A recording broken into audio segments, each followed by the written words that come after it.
I can tell you one time, go grab your guns. I'll tell you one time, this day belongs to Washington. Why?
Hello.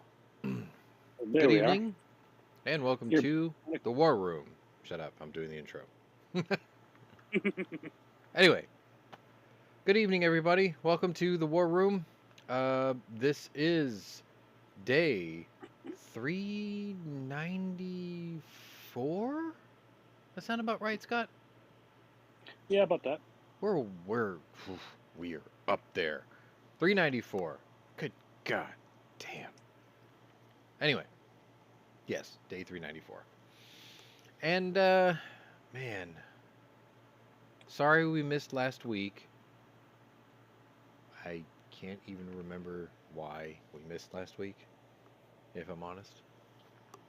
I think it was a booty call. No. It was before that, sir. Before that. That happened after. No, I think what happened was there wasn't very many stories. And what we usually like to do is if there ain't enough stories, we don't want to waste the viewer's time. At least that's my story, and I'm sticking to it.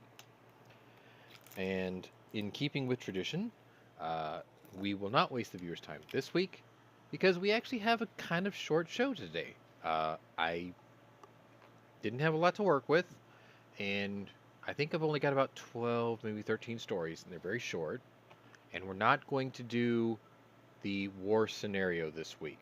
There are several reasons for this. Chief among which, we don't have a Mikhail Neitstritsky tonight. And he has an excuse, an excusable absence. He is actually currently attending the Palmetto State Armory gathering.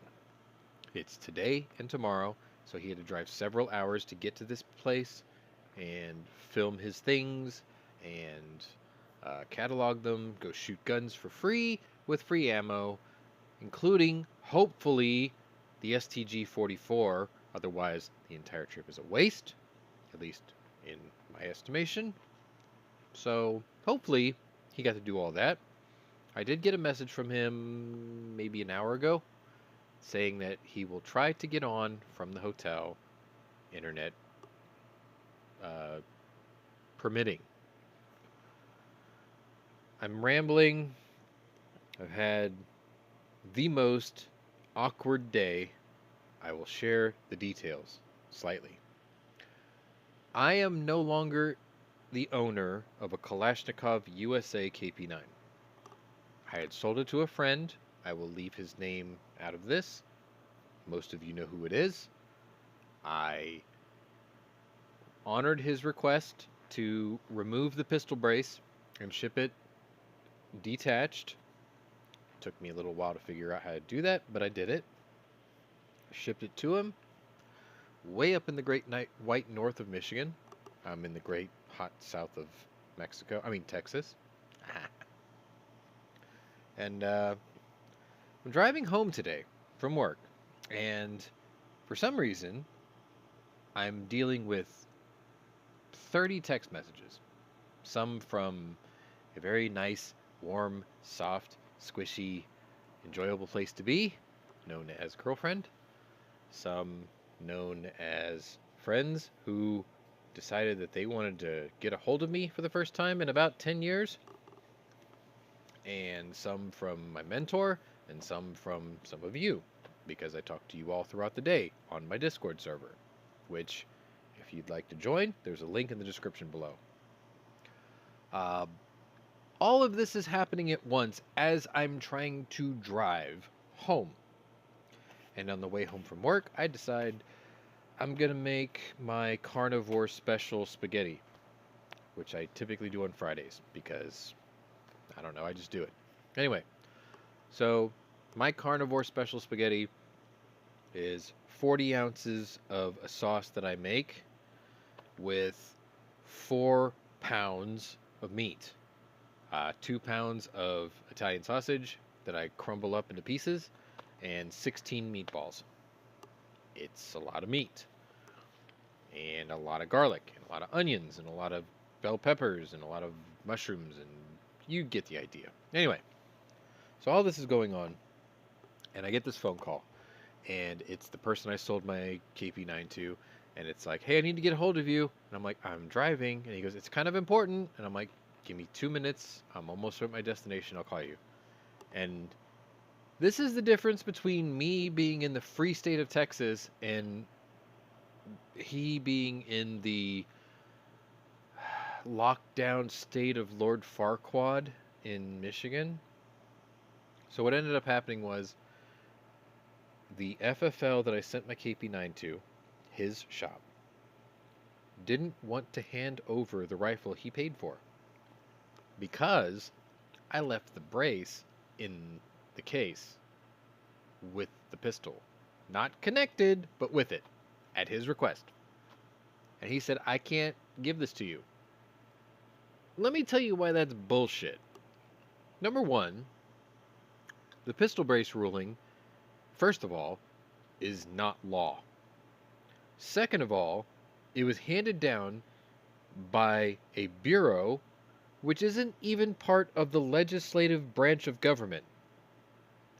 They are a subsidiary. They are the militant bitch wing of the Department of Treasury. I said it.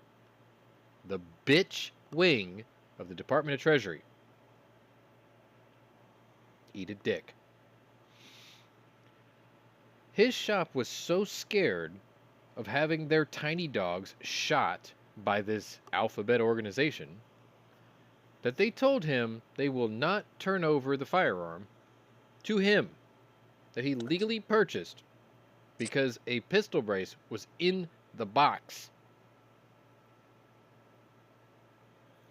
The alternative they offered was, we can hold on to this brace for you and we can give it to you once we know that this, quote, decision is overturned. And then you can come pick it up. Here's what's wrong with that. One, they are not a, what's the word I'm looking for? They do not have the legal standing to interpret law, the shop. They have the right to refuse service, yes. They have the right to be concerned about the legalities of the things that's in their possession, yes. But nothing in their possession is illegal by the letter of the law. So he did what any good red-blooded American could do. He said, hey, fuck you. He said, you got 2 choices. You can give me the shit I paid for, or I can sue you. You could... The guy offered... The shop offered a third option. They said, look, we can ship this brace back to the guy who sold you the rifle. Pistol. Whatever. It'll cost you $7. So he calls me. He's like, I gotta ship this thing back to you. The brace. No problem. Fine. Whatever. All because an organization who is a bitch department Bureau of the Department of Treasury, who is not a legislative branch of government, who has no legal jurisdiction to levy laws, came up with an opinion about something that they have allowed legally for the last 15 fucking years. And why do we tolerate this? Why do we allow this? Why? We don't. Anyway, my brace is coming back to me. Do you mind, Sean? I What? would have given them option 4. Go on. I can call the cops and tell them you're attempting to steal my property. Well, until they legally transfer it over to them, it's not his. That's the problem. That's the problem. I shipped I'm sure it. they wouldn't want that kind of heat having the cops show up. No, but I shipped the Especially in this property. climate. I shipped this thing to that FFL, care of this buyer. So technically, it's the shop's until they turn it over to the buyer. So Well, it's not their property. it is. No, legally sent it speaking, to it's them. not. Well, okay. It's legally I sent his it to them. property. No. It went from my FFL to their FFL. It left my possession to my FFL's possession to his FFL's possession. And then it has to go to his possession. This is why the NFA is fucking garbage. Because none of the 4 people involved in this transaction are criminals. None of us. I have a spotless record.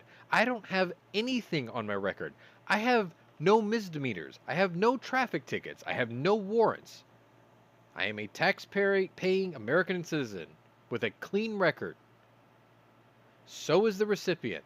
So is the FFLs. Both of them. This is nanny state government fucking bullshit in our way.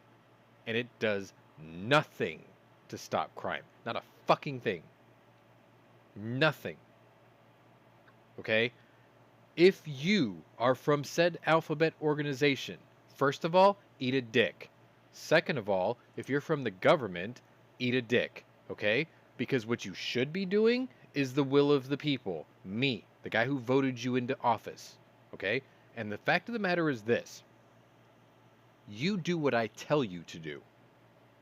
Until I break the public trust. And what I'm telling you to do is stay out of my fucking way. Plain and simple. Because instead of coming after me, John Q. Public, who pays my taxes and abides by the laws that you have put forth in front of me, that we have all agreed to abide by, because if we don't agree to it, you have anarchy. We all agreed to it. Okay? Instead of coming after me for doing all the things that we have agreed upon, why don't you go after the fucking criminals? Instead of coming after me and putting hurdles in front of me, making it harder for me to comply, why don't you just raise the penalties on the actual assholes who break the laws in the first place? How about that? That is not an unreasonable request, okay? If you want to look at anything in the Bill of Rights and, quote, reinterpret it, how about you reinterpret the 8th Amendment and leave all the other ones alone, okay? Because people who break the law, they shouldn't be protected by the Bill of Rights. Not at that level. Well, no, Mr. Ape. I didn't vote any of those pricks in there. I can only vote for who's in my state. Anyway, my brace is coming back to my house. That brace will be going back to someone else's house. Because that's not a firearm. But because his FFL wants to be Karen on the spot and a paranoid little bitch, I've got to waste another week of his time and my time and shipping charges and all this other bullshit. Rant over. I have a full tummy. I had spaghetti. It's great. I made it. Everyone's happy. Girlfriend's mad because I'm doing this. I should be with her. Sorry. Anyway, I should probably get on with the show. Today is 394. And the theme of today, if you didn't read the description of the video, we are going to start today's show by talking about the U.S. Reaper drone that was taken down over a week ago. Because we didn't get a chance to talk about it last week. Because none of us were here. Okay? We're going to talk about the drone taken down in the Black Sea. We're going to talk about the fact that the Russians are trying to steal what's left of it in the Black Sea. And how we really can't do anything about it. Because Turkey is the gatekeeper of the Black Sea. And nobody's coming out and nobody's allowed in. Because that's escalatory. We're going to talk about how we can China... do stuff about it. What's that? We can do stuff about it. No, we can't go in there. We don't have to. We can overfly it. It's in the bottom of the ocean.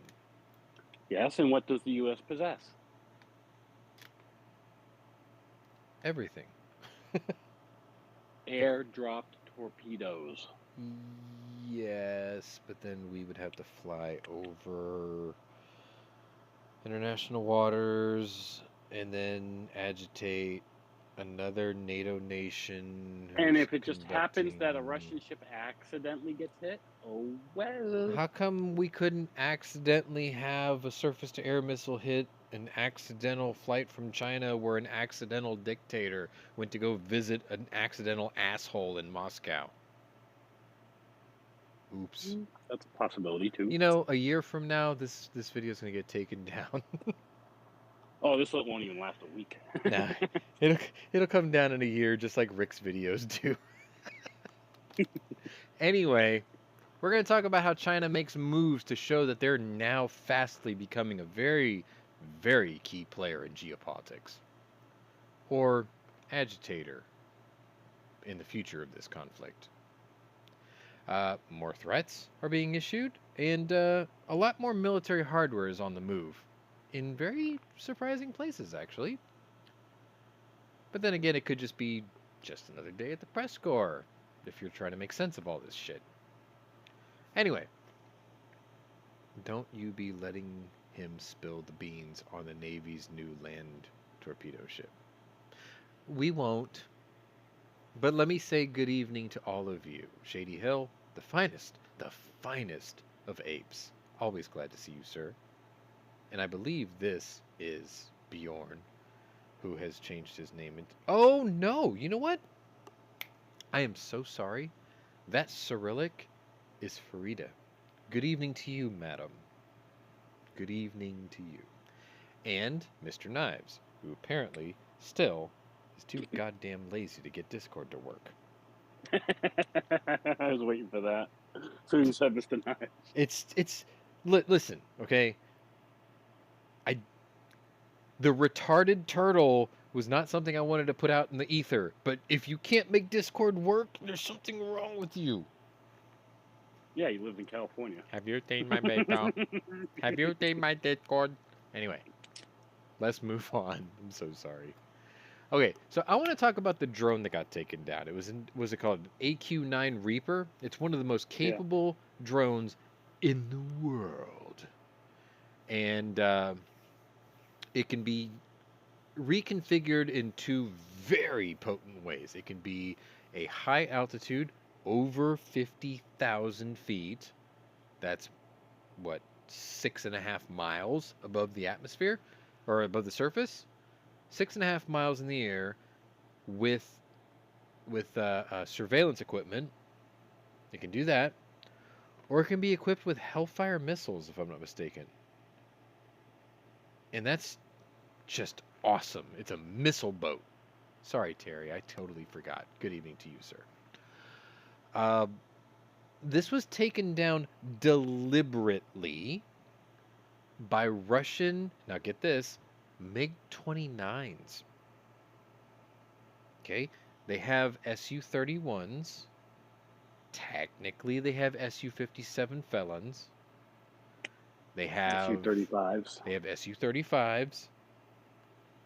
But they used Su-27s, Sukhoi 27s, the same thing that the Ukrainians have. Why? Simple. Because they weren't sure if they were going to survive the mission. So put the garbage up into the air. It's the only thing I can think of. Or they're out of everything else. Because we already That would be know my guess. they're out of tanks. They're out of tanks. If you weren't aware, 2 weeks ago and this last week, the Russian armored infantry was reinforced with 800 tanks.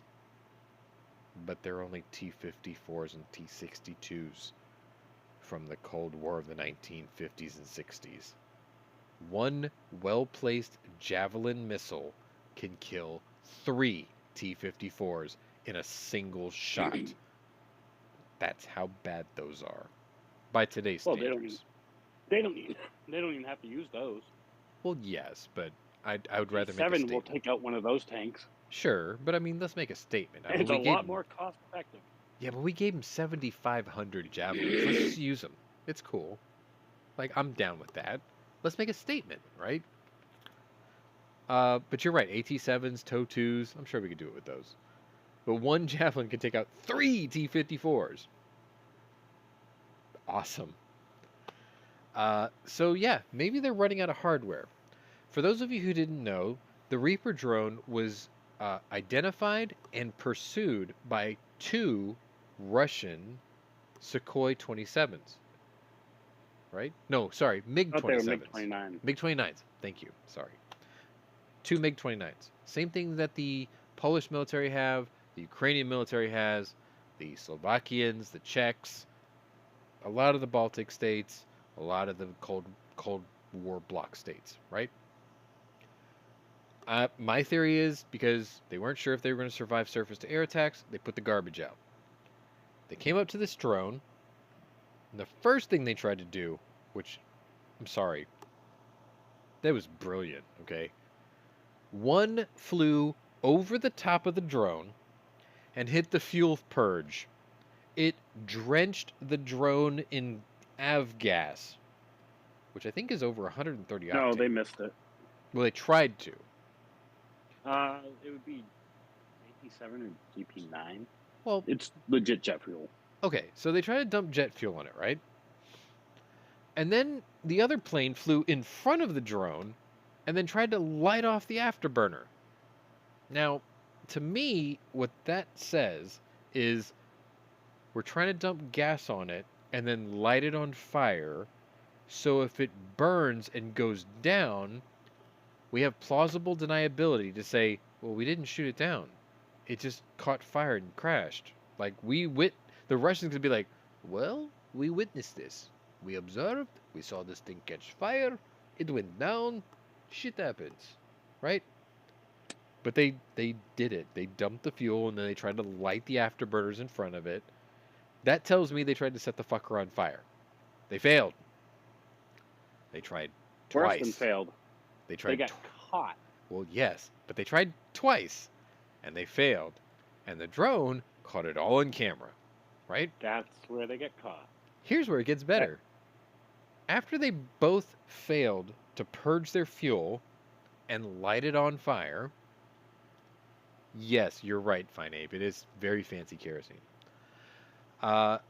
Then they decided, well, fuck, we're out of fuel. We're bingo fuel. We got to head home. But this thing is still in the air. We got to take it down. So what did they do? I got the idea. Why don't we push nose of MiG-29 into tail rotor of drone? Brake propeller. Watch it go down. And you know what? The bastards did it. They flew right up to it, stuck the nose of a MiG-29 right up into the propeller, and snapped off a couple propeller blades. And that, too, was caught on film. Because you can see it. You can see the oscillation of what's left of the propeller, and you can see a gap, and you can see the vibration, and you can see it go down. And that's what happened. Catching it on fire would have been cooler. But it doesn't end there. The U.S. crashed it into the Black Sea in international waters. Great. Mark Milley, the man with eyelids that look like nut sacks, that nobody gives a shit about, an army general, tried to explain to the public that a aerial asset that had crashed into the ocean disintegrated to the point that there's nothing usable left on it. Okay, fine, but you're a land-based army general. What the hell do you know about anything in the air or anything in the ocean? But you know what? I'm gonna let you go with that, okay? We'll let you roll with that, nutsack man. But literally, right after he says that, he adds, but before we launched the drone, we had removed any sensitive hardware off of it before we launched it. How do you know that? You're an army man. The drones are from the Air Force. Well, he is technically the head of the Joint Chiefs of Staff. Yes, so okay, but I'm not going to give him probably more what the head of the Air credibility than Force he told him. deserves. Well, he's probably going off what the head of the Air Force told him, Yes, which may or may not be accurate. yes. So he says that, he says, well, it hit the water with such a velocity that there's nothing left. But just in case, we launched it with nothing on there that was important. Well, if there was nothing on there that was important, why the fuck did you launch it? Because that means it had no cameras, because they probably want to see how we see what they're seeing. And it didn't have any weapons on it. So why did you fly it in the first place? Like, it's just a gigantic contradiction. Well, maybe they were getting the Russians to take the bait. And then if it wasn't such a big deal, then why have the Joint Chiefs of Staff, why did they freak out when the Russians went to the crash site to recover the drone? Oh, I know why. It's because Mark Milley's full of shit, first of all, and we don't have any naval assets in the Black Sea. I used to think we did. I used to think that the Seawolf was in there. I'm not so sure anymore. Now we're panicking. They wouldn't send the Seawolf. Well, I was hoping it was there before this all kicked off. They would, if anything, because of where the Black Sea is and how deep it is. 5,000 feet. On average, 5,000 feet. Yeah, but they probably would have sent one of the Virginia class. Because realistically, it's littoral. It's very littoral, It's an yes. inland sea. Spot on assessment, yes. And that's what those were meant for. 100% agree with you. Maybe. But the way that we have reacted since the Russians have sent a recovery crew leads me to believe that we don't have anything there. And there was a lot of insistence that Neptune missiles were put on the ready to attack Russian ships at the crash site for the Ukrainians to fire upon. Okay, fine. Which means maybe we don't have something there. Well, the Ukrainians also have harpoons. Yes. So, we sent the drone. The Russians crashed into the back of it. It was all caught on film, so they can't say it was an accident. They just watched it happen. We don't have the ability to recover whatever crashed. We're being told that, no, but there's nothing on there that's worth worrying about anyway. And then the Russians go get it anyway, and then everyone freaks out. That's all I got. Fine Abe says that, no, they'll find out that we use Carl Zeiss lenses and Sony CCDs for cameras. Maybe. But it's better than the Russians' Wish.com garbage. Also, it's like 15-year-old U.S. tech. Yeah. But Which it's is still better than everything Russian else. Tech. Yeah. Exactly. It's better than everything else. All right, but so there's also an arms embargo, so yes. I don't think they'd be getting the chips they need to make something like that. No, but I just want to know, how much longer is it going to be before Varis Staleka has captured or dropped North Korean helical AK magazines found on the Ukrainian battlefields? Because, listen, I don't ask for any Patreon, Utreon, I'm not even monetized. But if any of you guys see that stuff, send a 6-pack to your boy, because I'd love to have some of those. They might not even fit on what I own. I will buy what those fit if I have to. Just saying. All right, let's go ahead and go on with the show, because I promised that this wouldn't take long. I'm going to take you back to the Thursday, March 16th.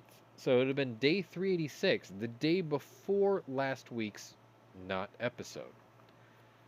And only because I'm trying to set a theme here. U.S. components, Russian components, all made in Taiwan, sir. Indeed. Lev said all made in Taiwan. He Oh, made it. Yeah, Cool. sorry, the restaurant was a It's fine. Welcome. I'm Anyway, on the laptop on the crap hotel Wi-Fi. you know, I was gonna mention that today while you were traveling. I'm like, you can log in from the hotel, so I'm glad you Yeah. made it. All right, so we're already heading into the stories. You missed all the intro stuff. Whatever, no big deal. Oh no! Whatever shall I do? Well, it's almost like he timed it that way. yes. No, Anyway. no. Let's Continue. move on. All right, so Thursday, March 16th, day 386. That would have been last Thursday. And I can't tell you what I captioned this photo as, but here he is anyway. Chinese companies, including at least one connected to the Chinese Communist Party, have been sending Russia assault rifles, drone parts, and body armor, according to a new report.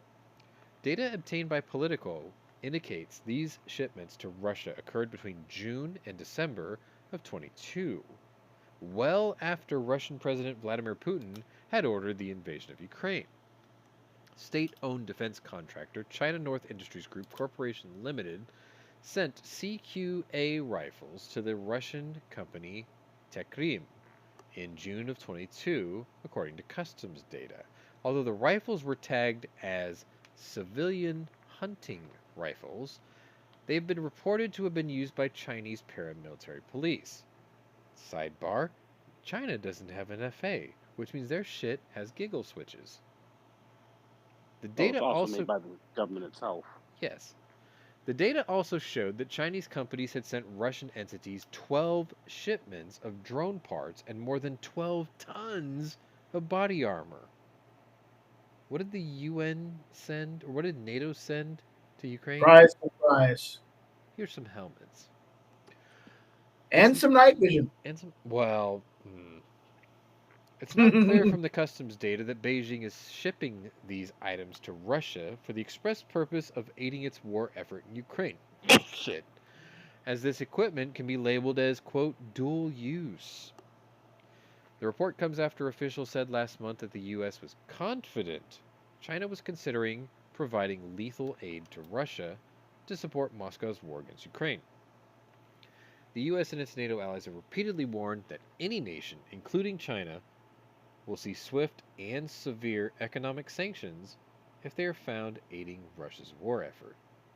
Beijing has struggled to keep the balance between maintaining constructive relations with the West while condemning the U.S. of hysterics, as Beijing did over the shooting of the surveillance balloon and accusing it of escalating the war by providing defensive aid to Ukraine.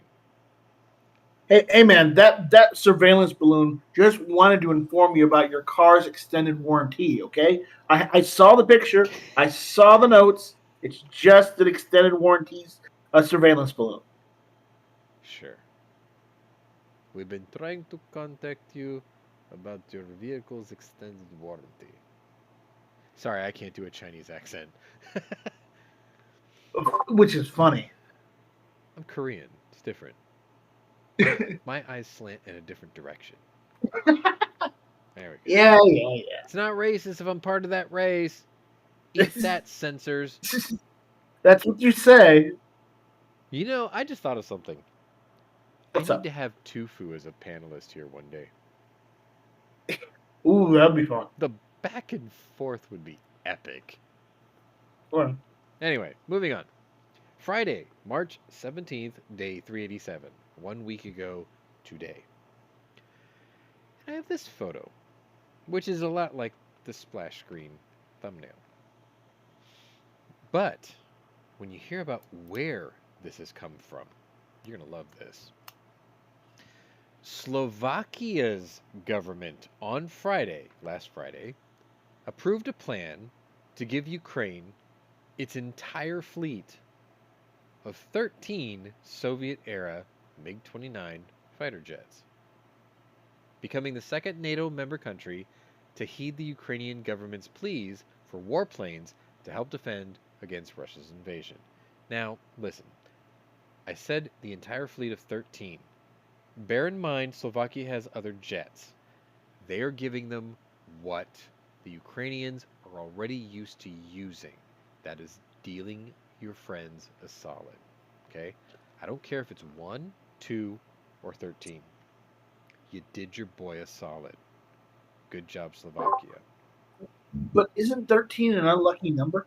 No, No, actually, it's I not. was born on Friday the 13th. I think it's a great number. Fuck you. Don't say anything. Don't even say That it. explains everything. It explains everything.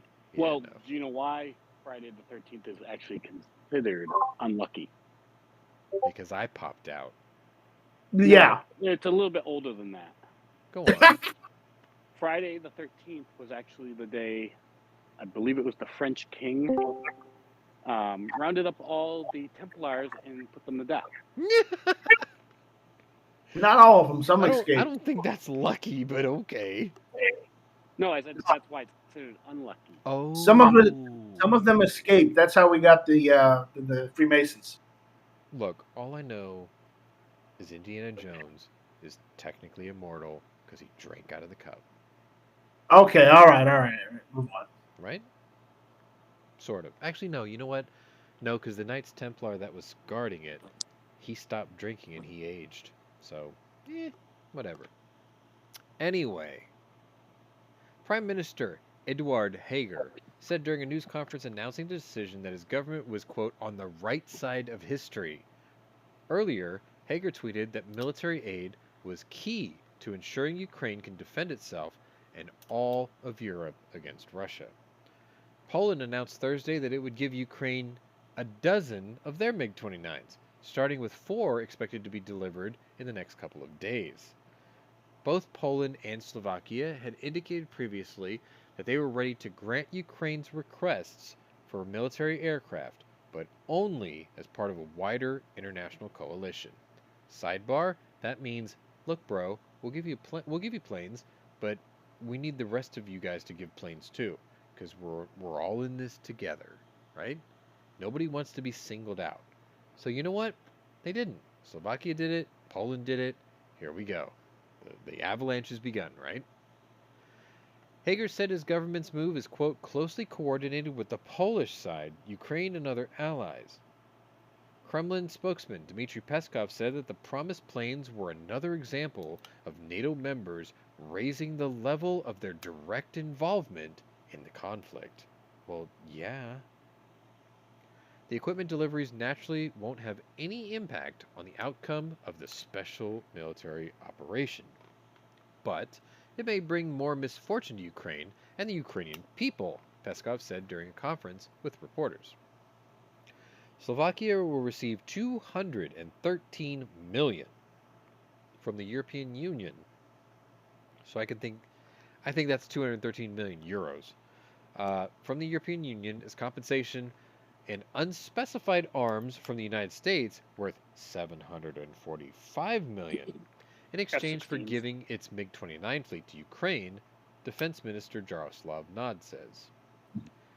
So probably new U.S. planes instead. Yep. We're getting there. I mean, we trained Juice on how to fly the F-16, so just saying. They got one of the best versions too. Probably better than ours. Yeah. Yep. Ukrainian President Volodymyr Zelensky has repeatedly asked Western countries for fighter jets, but NATO allies held off, citing concern about, quote, escalating the alliance's role in the war. I'm very, very sick and tired of this put your toe in the water shit from NATO, honestly. In response to Poland's announcement on Thursday, the White House said Warsaw's move would have no bearing on President Joe Biden, who has resisted calls to provide U.S. F-16s to Ukraine, and that it was up to other nations to explain their own positions. Michał Baranowski, managing director of Warsaw-based GMF East, part of the German Marshall Fund think tank, said changing conditions now permit such a move since the initial reluctance to respond to Ukraine's request. Many red lines have been crossed since that discussion last year, Baranowski told the AP by phone. Sending MiGs now, quote, is not the same political sale that it was last year. Ukraine will be able to use the MiGs immediately without needing any extra training.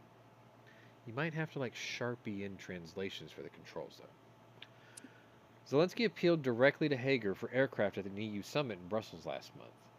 Slovakia grounded its MiGs in the summer due to a lack of spare parts and expertise to help maintain them after Russian technicians returned home. In the absence of its own aircraft, fellow NATO members Poland and the Czech Republic stepped in to monitor Slovak's airspace. I don't know. I think Slovakian, Polish, almost the same as Ukrainian, right? They don't need a translation. They're being bros. Poland and the Czech Republic decided, you know what? The Czechs separated from the Slovaks, but we're all in this together.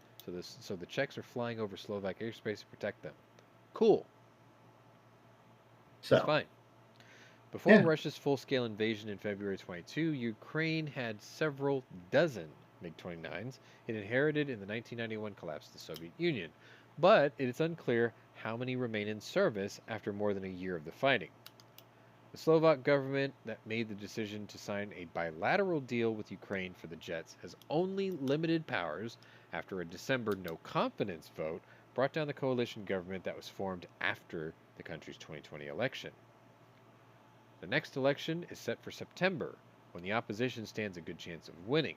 Its leaders include populist former Prime Minister Robert Fico, who opposes military support for Ukraine and EU sanctions on Russia, and has said Slovakia's government has no mandate to deliver fighter jets to Ukraine. Opposition parties, including Fico's Smer Social Democracy Party, rejected the government's decision on Friday, threatening to sue. Slovakia signed a deal to buy 14 U.S. F-16 Block 70 and 72 fighter jets, but delivery was pushed back 2 years to early 2024.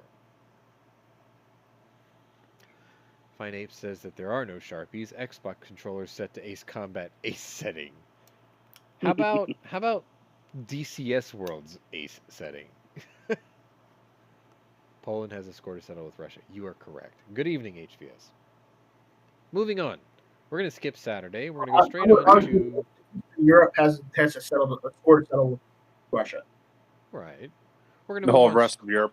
We're going straight to Sunday. Fuck Saturday. March 19th, day 389. I titled this picture Shitbirds. Now you'll see why. Two of the world's most authoritarian leaders, Russia's Vladimir Putin and Syria's Bashar al-Assad, or al-Assad, Professor Bulldog Cheeks, who are responsible for the 21st century's bloodiest wars, met in the Kremlin Thursday to discuss an expansion of Moscow's military presence in Syria. Not good. Yeah. The pact between two of America's top foes raises new questions about whether the Biden administration is in a defensive posture and rapidly losing its influence in a critical region of the world. Putin doesn't have enough forces to put two different sets of forces on two fronts. They're already there. That's the problem. We think that expanding the Russian presence in Syria is a good thing. Didn't he put one of those Russian generals back from Syria to go and get killed in Ukraine? I believe he did. They're playing musical chairs with their stupid commanders. Besides, most of the Russian forces in Syria are actually answering to Syrian leadership. Are you fucking kidding me? Because they're the ones who know where they need everything to be at a certain time.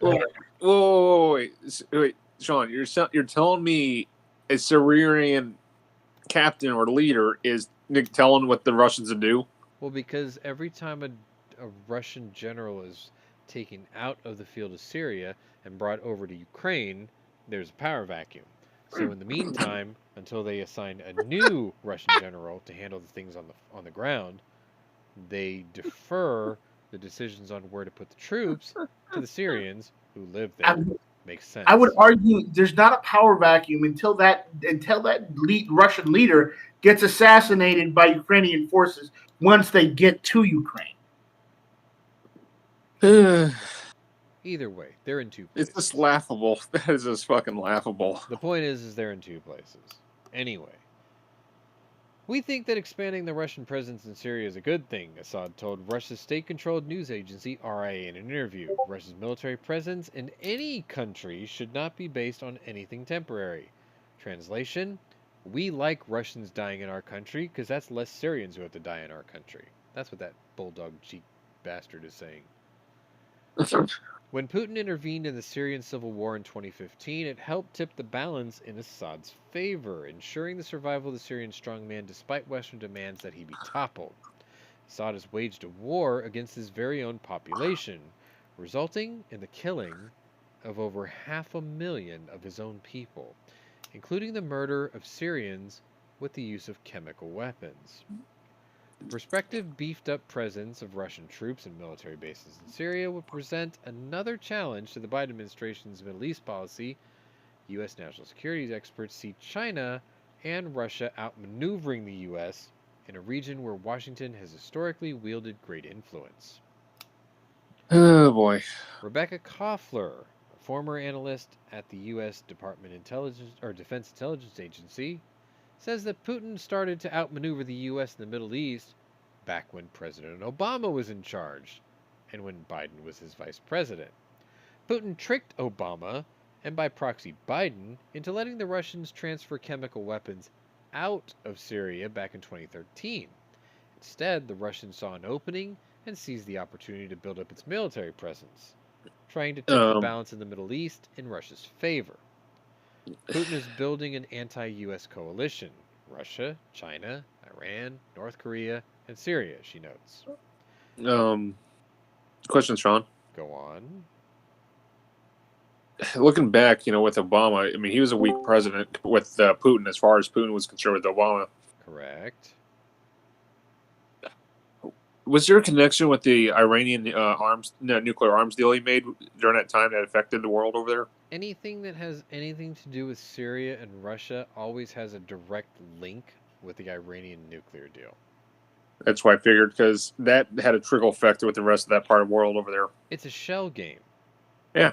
Nuclear deal. Oh, sure. We'll let you come in and inspect our facilities. You have to tell us when you're going to be here and how many people you're sending and which exact place you're going to send it to, so we can move everything out of it and put it in underground bunkers where we're doing the actual work. I mean, here's the question: Is Biden weak, or is he being led by the party that's making him do what he's doing right now? Both. Honestly, both. The answer to that question is yes. Would you say, though, he's worse than Obama, though? He's more incompetent. I can't say he's worse because they're both terrible. I say this Biden's got to be far worse than Obama, as they only know. The difference between Joseph R. Biden and Barack Hussein Obama was Barack Hussein Obama would get in front of a camera and convince you that what he's doing is right and just. And a good part of the country would believe it because that man was a silver-tongued devil. I always say that people in the DNC are anatomical pieces of this golem known as whatever the shadow government theory suggests. And Obama was the mouthpiece of the monster. He could sell ice cubes to Eskimos. That's what he's good at. Biden, he's not good at anything. Like, every time he opens his mouth, the DNC cringes. Unfortunately, they had nothing better to put up there. And when they did put him up there in 2020, leading up to 2020, they put him up there because they didn't think he'd win. And then all of a sudden they realized that all their propagandist and fucking bullshit investigations convinced enough people not to vote for Trump that they were like, oh shit, he's actually going to win. What do we do now? Let's put Vice President knee pads underneath him. That was their idea. Anyway, moving on. Yeah. I got to get through the story. Yeah, go ahead. Koffler, who authored the book Putin's Playbook, added that the Russian leader, quote, wants the Biden administration to think that he can help with the Iran nuclear deal, a peace settlement in Syria, but in reality, Putin will not do anything that aligns with the U.S. strategic interests, especially now that the U.S. is backing Ukraine. U.S. and Russia's security interests are diametrically opposed. You don't say. Russia, China, and Iran plan to hold combined naval military drills in the Gulf of Oman. Just over a week ago, China brokered a rapprochement deal between arch enemies Saudi Arabia and the Iranians. Side note, let me tell you why that doesn't matter. Because there is no gatekeeper to the Gulf of Oman. How many fucking nuclear subs do you think we have sitting there just waiting for this to happen? So there could be, I don't know, a couple of naval accidents that can't be explained. See, that's the difference between the Gulf of Oman and the Black Sea. Turkey doesn't have the keys to the gate to the Gulf of Oman. We can intervene there. That's the difference. I believe the U.S. Fifth Fleet is based out of Bahrain. Bahrain? Yes. We can be there in less than a week. No matter where we're based. Nukes are fast. Anyway. Nuclear boats. I should have probably specified that. Where did I leave off? A spokesperson for the U.S. Department told was quoted as saying that the evidence on Russia is clear. No matter where they are involved militarily, local civilians pay the price for the Kremlin's destructive playbook that kills civilians to the benefit of Putin. I said that on purpose that way. This is clear in Russia's military campaigns in Syria, Libya, and Ukraine, where they use military and paramilitary forces to exploit civilians in conflict zones to advance Moscow's own selfish interests. The spokesman added, Russia's military campaign in Syria in support of the Assad regime has led to massive destruction, as well as the death or displacement of hundreds of thousands of civilians. These military operations undermine conditions for a political resolution to the Syrian conflict, and Russia has not exerted any real effort to induce meaningful changes in the Syrian government's appalling behavior toward its own people. The State Department spokesman stressed that Russia's focus should be on advancing a political resolution in Syria as outlined by UN Security Council Resolution 2254, rather than bringing more suffering to the Syrian people. Resolution 2254 was formed 8 years ago and outlines a peace process to stop the bloodshed in Syria. Remember, Russia is part of the UN Security Council. They agreed to this. They should be abiding by it. Michael Rubin, a senior fellow and Mideast expert at the American Enterprise Institute, was quoted as saying, standing by allies matters. Russia stood by its ally without qualms. Not only will Assad reward Putin, but this move sends a signal to every other leader in the region. This isn't about Russia's embrace of Syria. It's about Russia's courtship of Egypt and Saudi Arabia. Rubin added that we have to calibrate policy to that reality. The Syrian Kurds are allies and friends.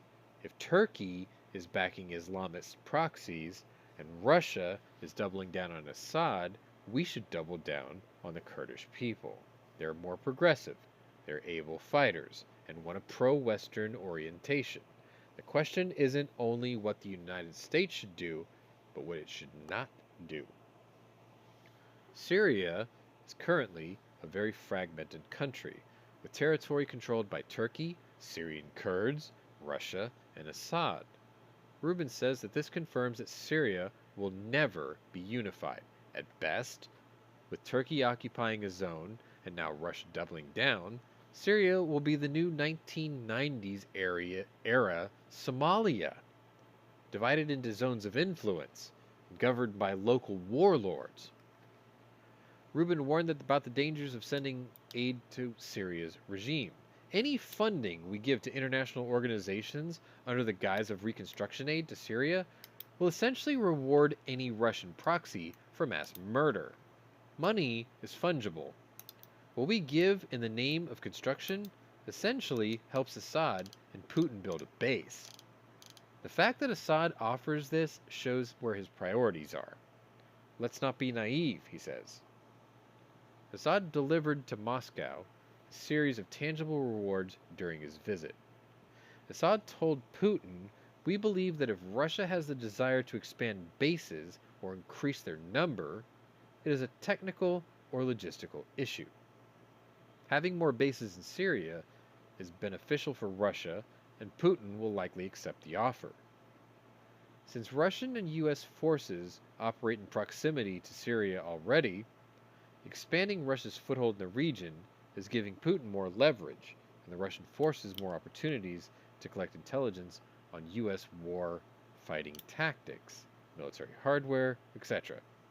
The Russians study U.S. ways of war thoroughly in order to find vulnerabilities and develop counterstrategies." Syria stood beside Russia on the issue of Ukraine, Assad says. "Because this is my first visit since the start of the special military operation in Ukraine, I would like to repeat the Syrian position in support of this special operation," Assad told Putin, according to a Kremlin transcript. Of course he's going to kiss the ass of the hand that feeds him. Syria recognizes the territories of Ukraine that Russia has seized as Russian, Assad says.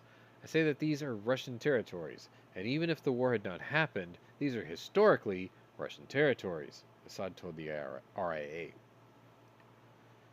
Assad's years of president have been defined by the conflict that began in 2011, with peaceful protests before spiraling into a multi-sided conflict that has fractured the Middle Eastern country and drawn foreign friends and enemies. He has stitched much of his state back together with the help of Russia and Iran, aided by the fact that his allies were always more committed to his survival than his enemies were to his defeat. Alongside the Hemamim Air Base, from which Russia launches airstrikes in support of Assad, Moscow also controls the Tartus naval facility in Syria, its only naval foothold in all of the Mediterranean, in use since the days of the Soviet Union. Russia's defense ministry said in January that Russia and Syria had restored the Al-Jarrah military air base in Syria's north to be jointly used. A small base east of Aleppo was recaptured from Islamic State fighters back in 2017. Press queries sent to the Russian government were never returned. Of course not, because every time they take a foothold and say, "Oh yes, Syria, we're helping you, bro," no, they're just building military footholds and say, "We're going to use this, deal with it." Anyway, moving on. All of a sudden I have a shitload of panelists too. Monday, March 20th, day 390. I promise you that last story was the longest one out of the whole thing, as far as I'm aware. And I titled this picture and this story, "Shit." Chinese President Xi Jinping kicked off his 3-day visit to Russia Monday by shaking hands and meeting with Russian President Vladimir Putin, with both leaders calling each other dear friend.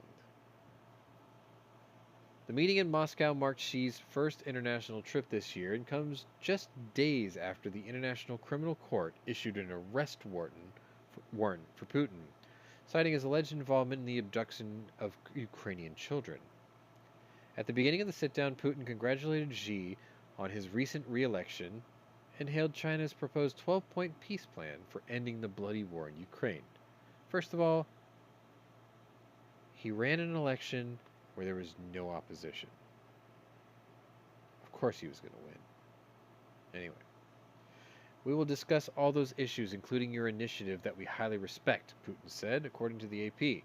Our cooperation in the international arena undoubtedly helps strengthen the basic principles of the global war and multipolarity. China has made a colossal leap ahead of its development in recent years, Putin also says, adding that it's causing genuine interest all around the world, and we even feel a bit envious, as she smiled.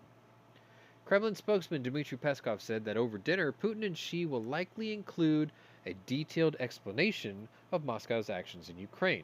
Broader talks involving officials from both countries on a range of subjects are scheduled for Tuesday, he added.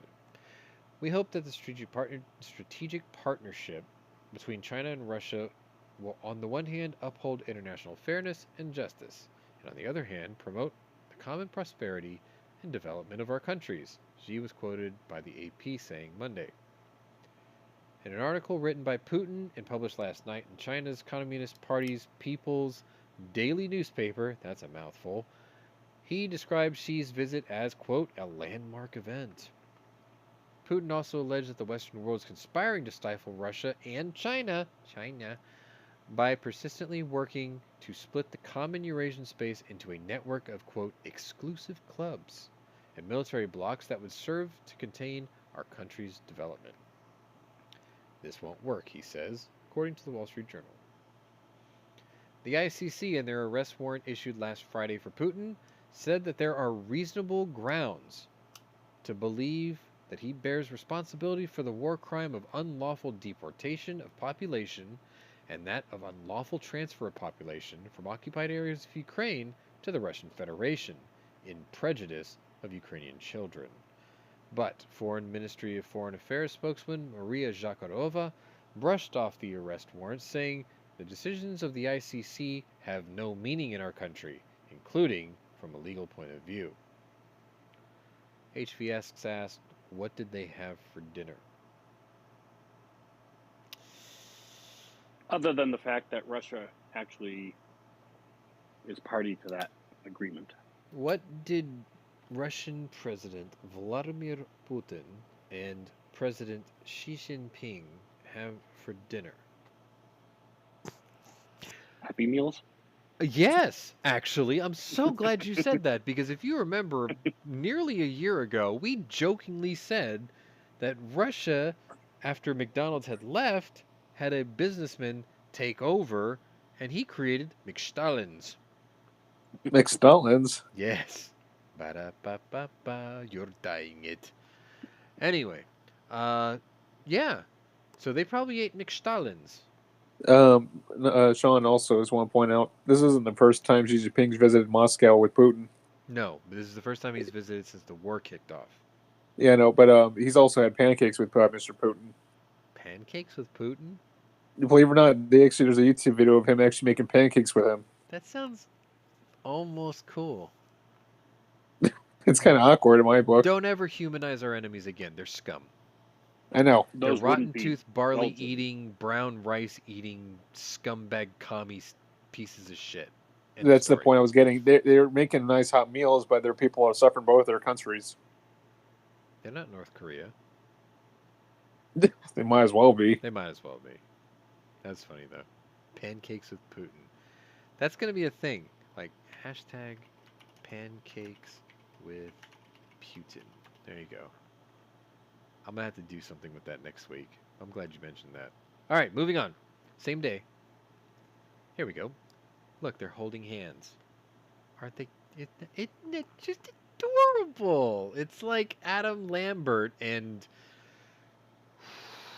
Jesus.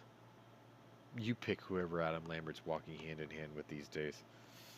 If Freddie Mercury was still alive, they'd be together. I'm just saying. Dmitry Medvedev, the deputy chairman of Russia's Security Council and former president, suggested on Monday that the Kremlin could fire a hypersonic missile at the International Criminal Court after the organization issued an arrest warrant for Russian President Vladimir Putin. Don't send me links while I'm on air. It makes beeping noises. Sorry. I'm afraid, gentlemen. It's okay. I'm afraid, gentlemen, everyone is answerable to God and missiles. Medvedev, a staunch Putin loyalist, who was also Russia's president from 2008 to 2012, wrote in a message on Telegram, according to Russian state media outlet TASS. It's quite possible to imagine how a hypersonic Onyx, fired from a Russian warship in the North Sea, strikes the court building in The Hague. It can't be shot down, I'm afraid. That sounds like a challenge to me, doesn't it?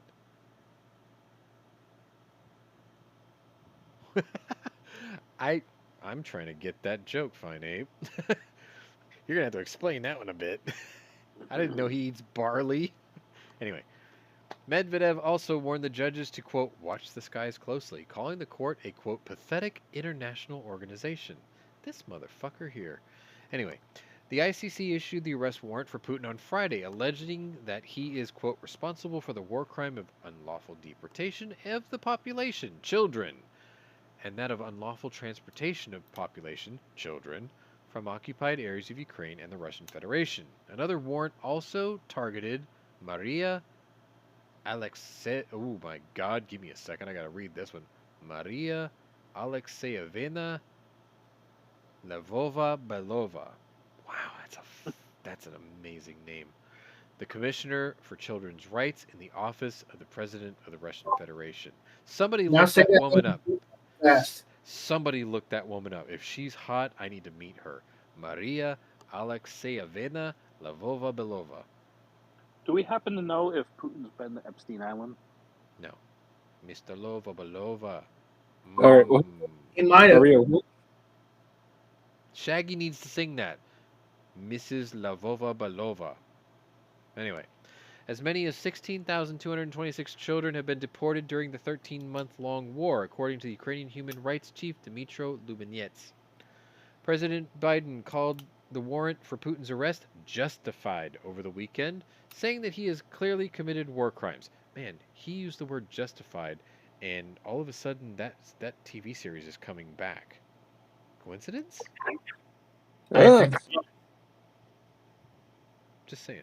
Anyway, I don't think Biden is cool enough to throw a 357 Magnum cartridge into Vladimir Putin's lap saying, Biden's also not cool enough to wear a 10-gallon hat either, so don't worry. no, but if Biden threw a 357 Magnum round in Putin's lap and he goes, what's this? And Biden goes, that's a warning. The next one's coming a whole lot quicker. Sean, I'd have to I give him don't some think street cred. Sean, I don't think Biden's capable of holding that 357 because No. they'll break his wrist. Just the cartridge. There's no Hitman movies coming down the pipeline. Farida, how could you say she sounds hot? She's the enemy to you. Anyway, I just said that in jest. Anyway, other Russian officials brushed off the warrant by the ICC, which Russia does not recognize. The U.S. and China also were not signatories to the 1998 Rome Statute, which established the court's authority. So nobody that matters cares. Got it. Medvedev also has a history of making profane predictions, including the Civil War will break out in the U.S. in 2023, and that the defeat of Russia in a conventional war could, quote, provoke the beginning of a nuclear war. I'm glad you found that funny, by the way. Earlier this month, he referred to the Ukrainian President Vladimir Zelensky as, quote, the head Nazi. This motherfucker has the Wagner Group in his back pocket, and he's calling other people Nazis. A Jewish leader! Anyway, despite the fact that Zelensky's Jewish. See, I should have just kept reading. On Friday, Medvedev called Senator Lindsey Graham, Republican of, Mike's state of South Carolina, a bastard. After a Russian fighter jet accidentally collided with a U.S. Reaper drone over the Black Sea. This motherfucker here. Actually, funny you mentioned Lindsey Graham. I was talking to John Crump today. Yes. And John said that the plane he took down here to South Carolina from Virginia, guess who was sitting in front of him? Who? That same Lindsey Graham. And he gave him shit the entire plane ride. I like Lindsey Graham. You mean that He's same Tigress of senator Gaul. that lives? You know, sister? Sean, you got to point out, see, Lindsey Graham was the guy that actually promised the Ukrainian people that we would back them up a couple years ago. I like Lindsey Graham. He's not married, by the way, is he? He's all yours, dude. No, I'm talking with a woman. I'm not asking for him to be He married. doesn't prefer the. Graham, Well, Lindsey Graham. Wait, let me do it. All right. He's gay, right? Is he gay? Yes, he's all yours. Yes. The point was he's not straight, is what I was asking. He's all yours. All I'm No, No, saying thank you. No. is he was part of I think it was the Senate Judiciary Committee during Trump's presidency, and he showed a side of himself to me that I stood up and applauded because he was Tigress of Gaul. He had a set on him, and he did not back down. And Lindsey Graham found the balls that Yes. McCain lost. yes, exactly. Nailed it. Is this the same one that just got admonished by the Republican Party? I don't know. Yes. No, Sean, I was asking if he was previously married with a woman. No, he's not. What was that guy's name? Shit, I forgot his name. I mean, I know he's gay, but I was wondering if he had Who a was previous that wife. guy in? Fuck. Who was the head character? Wait, who was the guy that was in the movie Pleasantville? That was like Wally Beaver's dad in that movie. Escott. He was also the commander of the USS Dallas and down Periscope. That should have been a giveaway right there. His name escapes me right now. That guy was once married to a woman, and then he switched sides, and then I think he's back with women now. William H. Macy. So he's That's what it so is. he's never had a wife. in his Lindsey Graham lifetime. is not William H. Macy. Lindsey Graham prefers the company of not women. That's all I'm saying. I'm not judging, because I think as a advocate for conservatism, he's pretty good. What he does when the lights turn out behind locked doors is his own business. Moving on. Tuesday, March 21st, day 391. And I'm going to take you to the Far East. Very, very far east. To Taiwan, actually. Taiwan on Tuesday is expressing skepticism of China's push to broker peace between Russia and Ukraine, declaring to the world that, quote, "we ain't no idiots." Those were his exact words. We ain't no idiots. You have to respect a man who uses the word ain't, because he's one of us.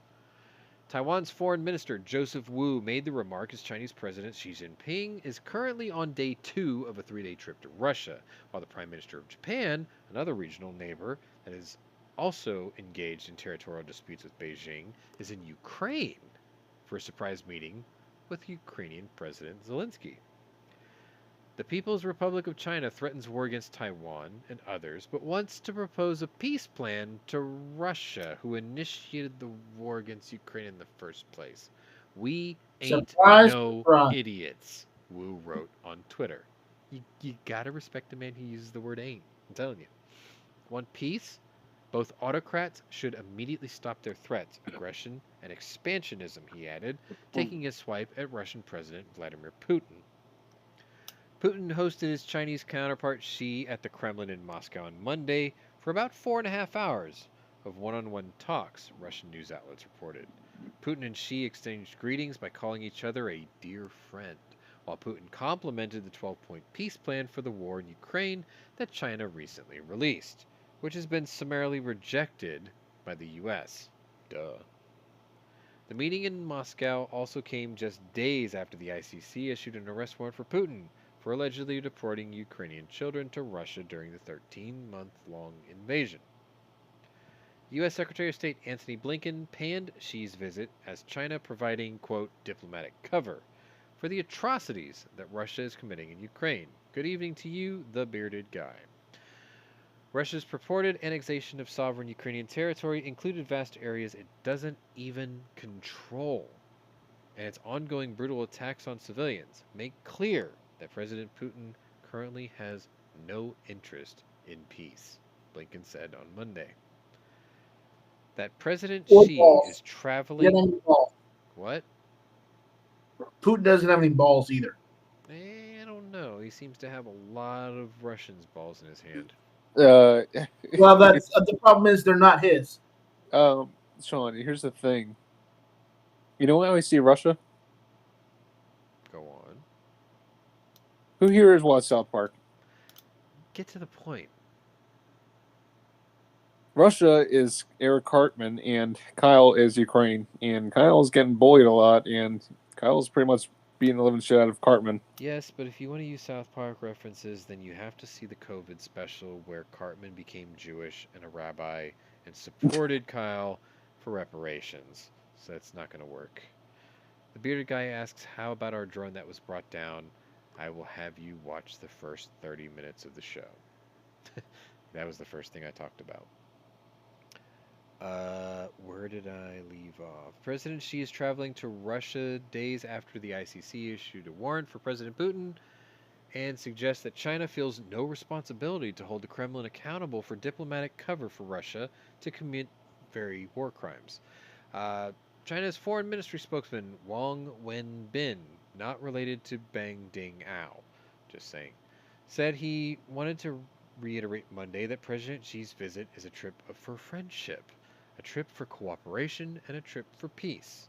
China will uphold an objective and fair position on the Ukraine crisis and play a constructive role in promoting talks for peace, he says. Meanwhile, Japanese Prime Minister Fumio Kishida is expected to meet with Zelensky in Kyiv on Tuesday. He will show respect to the courage and patience of the Ukrainian people who are standing up to defend their homeland under President Zelensky's leadership and show solidarity and unwavering support as head of Japan and chairman of the G7. Well, bearded guy, you can't rewind until the stream is over, but thank you for the extra view when you go back and watch it. Sorry, I had to. Moving on. I have a lot of China stories. Let's just get through them. This is China Part 2. China's effort to buddy up with Russia has China Part 2? What? Yes, I told you there's a bunch of them. Oh, okay, ni hao. No. Oh, I can't say that. We'll probably get the strike. No, you can't say that. We'll get demonetized. No, I'm not going to say that. Trust me. It was close. We're not even monetized, but we don't want to go that route. Anyway, I don't know if that even came out. China's effort to buddy up with Russia has prompted a lukewarm response at home as leader of both nations enter a 3-day summit in Moscow for, quote, in-depth discussions. The two presidents said that they will look forward to formal talks on the next day to draw up a new blueprint for China-Russia comprehensive strategic partnerships of coordination in the years to come, says the Chinese Ministry of Foreign Affairs last Tuesday. I think bearded guy was wondering what the hell I just said in Mandarin. Trust me, you don't want to know. However, the Chinese Republic does not seem to share the same rosy picture of the summit. Russian President Vladimir... sidebar. I'm so glad China's blocking YouTube from America, because if they heard what I just said, they'd be pissed. Anyway. Yes. President Xi Jinping's visit to Russia 10 years ago when he first won his seat and stressing the profound logic for China-Russian relations to reach where it is today. Oh, maybe he does know what I said. Anyway, however, the Chinese Republic does not seem to share the same rosy picture of the summit. Russian president published in Russia's Rossiyskaya Gazeta, Russian Gazette. And resulting social media engagement received less than 12 million views and limited comments after the outlet had to visibly censor or completely disable comments on the social media platform Weibo. The hashtag created by the CCTV reporting on the first meeting of the 3-day summit attracted nearly 70 million views by around noon, but again, the comments sections were closed. Visible comments hailed the relationship between the two nations with short sentences like win-win cooperation, long-lasting friendship, or we support. That sounds like a really shitty Chat GPT response. All mentions of Ukraine, the war, and the conflict seem to be blocked entirely. Again, Chat GPT. In comparison, posts on the Chinese social media platform Weibo about the international court warrant for Putin's arrest racked up more than 150 million views in the first 24 hours. The comments largely supported China's stance on the arrest, echoing claims about the West having double standards. Although there is no doubt that both responses of the ICC's arrest warrant for Putin and Putin's letter in Chinese media are clean of any unwanted sentiment, it is clear that there is more support for China's narrative than there is for Russia's friendly greeting.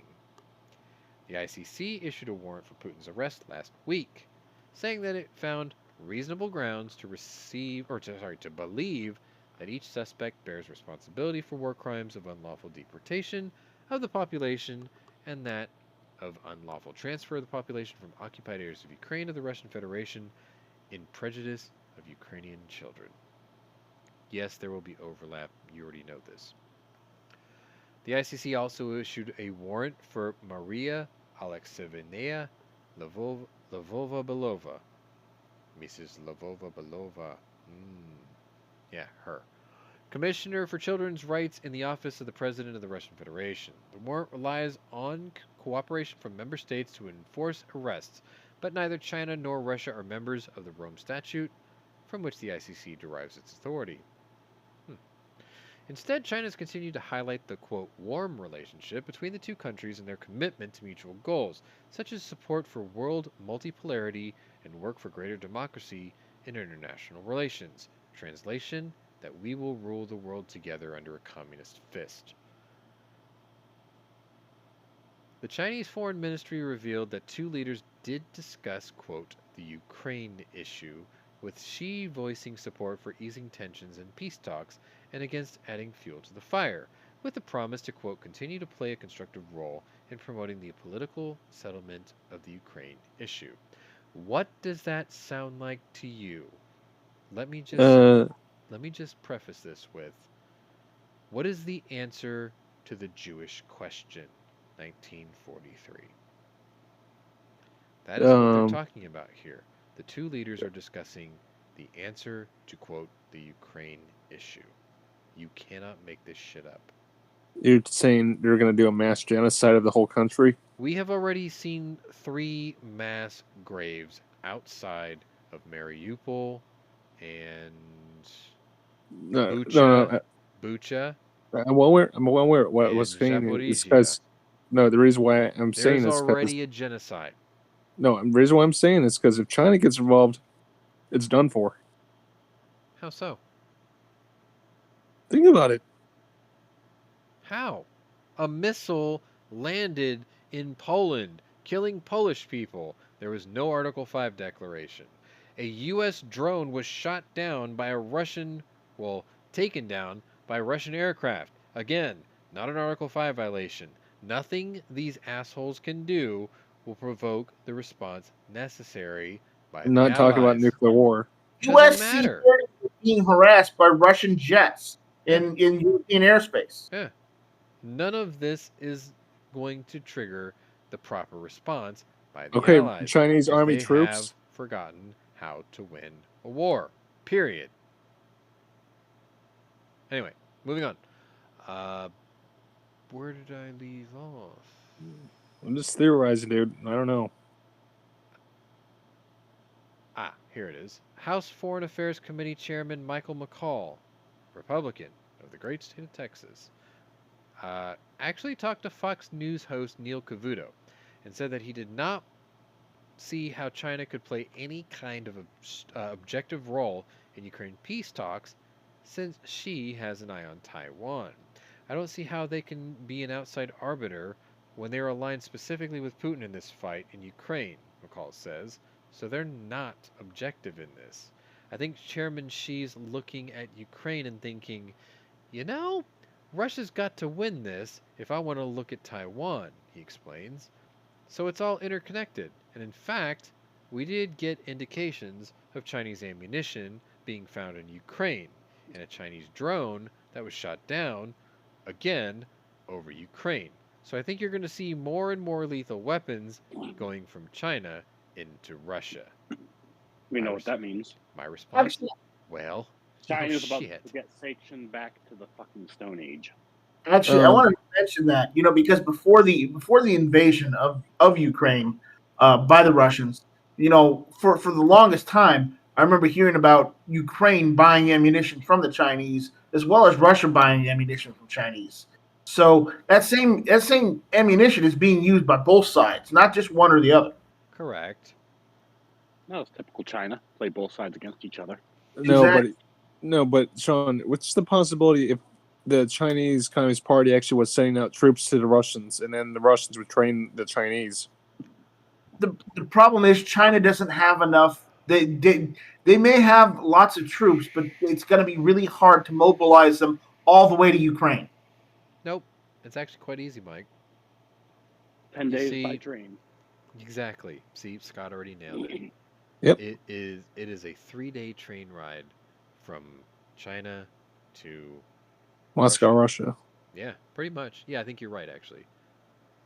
Well, they got to mobilize them, get them up to the fucking Trans-Siberian line, and then to Western Russia. And that's So, what concerns about me, 10 because days. if that actually happens, Sean, I mean, what's not going to provoke us? What's the last thing that could actually provoke us? Well, Nothing. the problem is Belarus hasn't gotten involved directly. They're only skirting the line. So and China's not getting involved just yet. They may be meeting, talking, and whatnot. But they're not actually putting forth any troops. So until another party goes and decides to put troops in Ukraine, I don't think I think all of this is just grandstanding. The thing This- though is This China is a nation of nearly 2 billion people. Okay? The world is only a population of 7 billion people, which means they have 2/7 of the entire world population. So we Now- nuked China off the planet, and we solved the. Yes, People with but that same problem. okay, but now we're talking Fallout theory. Okay, we can do that, yes. But if we do that to China, Russia does that to Europe, and Then then Korea. Europe does that to everyone else. North Korea fires on South Korea. You see what I mean? It turns into a shit show real fast. The thing mean, Yeah, is, but you we know- don't give a fuck China about Europe anyways. so- China has enough population to conscript a military force, an infantry force, twice the size of the entire population of the United States. Send half you- of it to Russia and Like, half of you're it not- to Taiwan. But And you couldn't realize stop it. India's also got 1.4 billion, but they can't mobilize that many They have people either. 1.7 billion. But the From what problem is India is very quietly keeping their heads down. Because what are they doing right now? They are very quickly becoming a force in the world militarily. They are building their own domestically produced nuclear navy right now.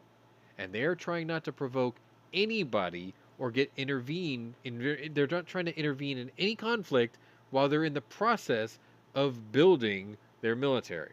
They're not trying to say that we're bros with Russia, but they're also not trying to say we're bros with China or bros with America, and we don't have a bone to pick with anybody, because they're like, maybe if we stay quiet, we can build this whole military, and then we'll be ready to fight. Okay? Well, That's how they're that definitely works. Not close for China because they don't like China. The ultimate war of humanity will be the war between India and China, because it's a war of a person who doesn't want to give a deal versus a people who don't want to give a deal. One wants to always get a deal, the other one wants to doesn't want to give a deal. That is the ultimate war. That is going to be the world's worst economic standoff ever. And it's going to involve half the population of the entire world with those two countries. They're going to keep their heads down. Promise you. They're not ready for this yet. They have a very, very tiny, super rich class, and they have a gigantic poor class, and they have a very small but emerging middle class, which is why if you watch any financial news, they always call India a what do they call it? An emerging Second global world. power. Mm. Second world is a good way to describe it, but they call them an emerging global power. They are growing because their middle class is beginning to grow. But right now they don't have that. They have a small rich population, a giant poor population, and the middle class is just starting to emerge. In Well, what we 50 need to do is just pull out all the manufacturing from China and move it to India. Exactly, Scott. Perfect point. You want to hurt China where it really counts? You get the entire world to tell China, go fuck yourself. Pull all your manufacturing contracts out of China and install them in India. Now, there's going to be a lag effect. That's the problem, you see. Everything has a lag effect, okay? Every time the federal government, the Federal Reserve, raises interest rates, you don't really feel the effect of those changes for about a year. It's called the lag effect, right? Same thing could be said about what's going on between China and Russia with the West and this conflict in Ukraine. I'd like to make a point Everything that too. the China's doing to help Russia is going to have a lag effect, because the more that they feed things in, it's going to have to take time to see what the results of that is. Yep. That's kind of where we're stuck at. Now, apart from India, I'm not taking Biden's word for it, but he was just visiting Trudeau today, and he's actually planning on making breakaways from China now, making them in Canada. What? He's literally thinking about making jobs up in Canada For who? for us, so we can make imports shipped over here from Canada instead of getting our Are line you on saying China. that we're talking about outsourcing our labor needs Pretty from much. China to Canada? That's what he's already planning on doing. I'm like, you're fucking that stupid, dude. Canada doesn't have the manufacturing capability. Well, no, but we could make the same argument about India, right? They have the people. Now, I could tell you that during the Trump administration, we had all these sanctions against Chinese trade. A lot of the stuff that my shop had to buy that was manufactured out of China ended up starting to move. So, like, these companies that were based in China started moving their manufacturing facilities to India, the Philippines, and Vietnam. Yep. Those are shorter trips to have to move all your infrastructure out of China. If you move from China to India, that's a pretty short trip. If you move from China to Canada, fuck you, that's like 10 times the cost. That's what he's And literally they can proposing get, now. 5 Right, people but working in this is an Vietnam for the price idiot of who one keeps his Canadian. brain from melting by eating ice cream Point taken. I've always known this. and can't go up a set of goddamn stairs without falling over. And can't even remember his wife's name because he's been quoted as calling her his first wife, who's dead. Not very good. Nope. All right. Let me read On some that comments. note, I'm going to hop out. right. Thanks for having me. Okay. Good luck tomorrow. Have fun. Yep. India doesn't need machines. We've seen how India does stuff with very little. Okay, I'm going to tell you a joke. This is a joke. This isn't me being racist. I used to watch a comedian by the name of Russell Peters. Russell Peters. He is an Indian by genetics, but he was born and raised in Canada. And he was told that when he traveled to India for the very first time from Nepal, that he would see something to let him know that he was there. He didn't understand what that meant. So he got on a bus and he crossed the border between Nepal and India. And he saw a truck that had no hood. I think it had the fenders on it, but it had no hood and a really big bumper and 3 kids sitting on the fenders over the engine. One kid was holding a bucket underneath the front bumper collecting the antifreeze that was pouring out of the bottom of it, and he would hand it to a second kid who was sitting on the bumper, who handed it to the third kid sitting on the opposite fender so he could take that bucket and pour the coolant back into the radiator to keep it from overheating. That's when he knew he entered India. Anyway, yes, you're right. They can do stuff with very little. It's amazing what humans can do when they have very little to work with. The name of the Simpsons character that ran the Quickie Mart was Apu. Apu. I forgot his last name, but it's incredibly long. Moving on. The third China story. Look how much taller Xi Jinping is to Vladimir Putin. Chinese President Xi Jinping and Russian President Vladimir Putin signed an agreement to expand their economic ties during a bilateral meeting in Moscow on Tuesday.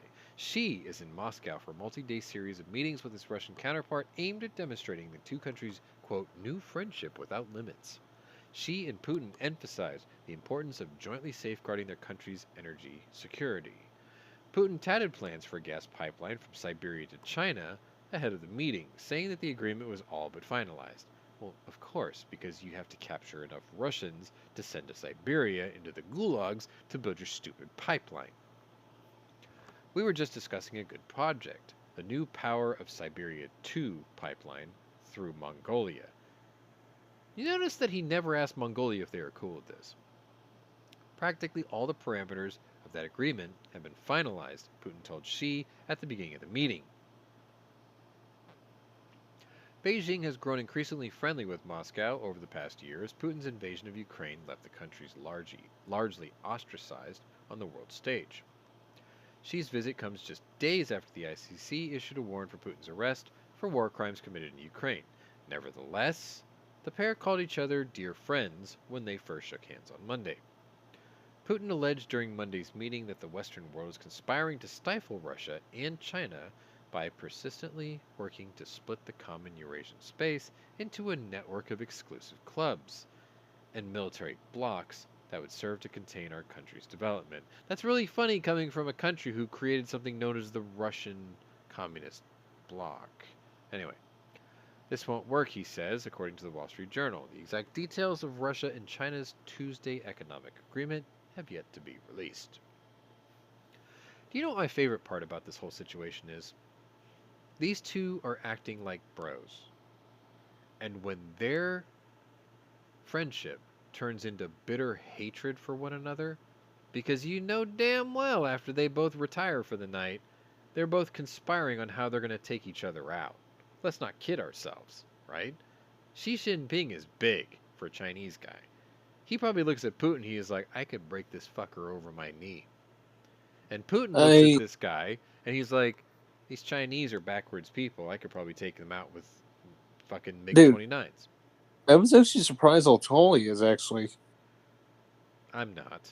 I mean... Xi Jinping? Yeah. They have been masters of eugenics and good diet and just stuff like that. I mean, look at Yao Ming, for God's sakes. He's a gigantic dude, right?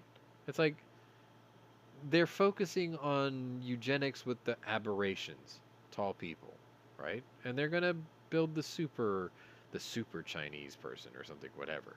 But, truth be told, the Dutch are still the largest or the tallest race on Earth in the term of averages.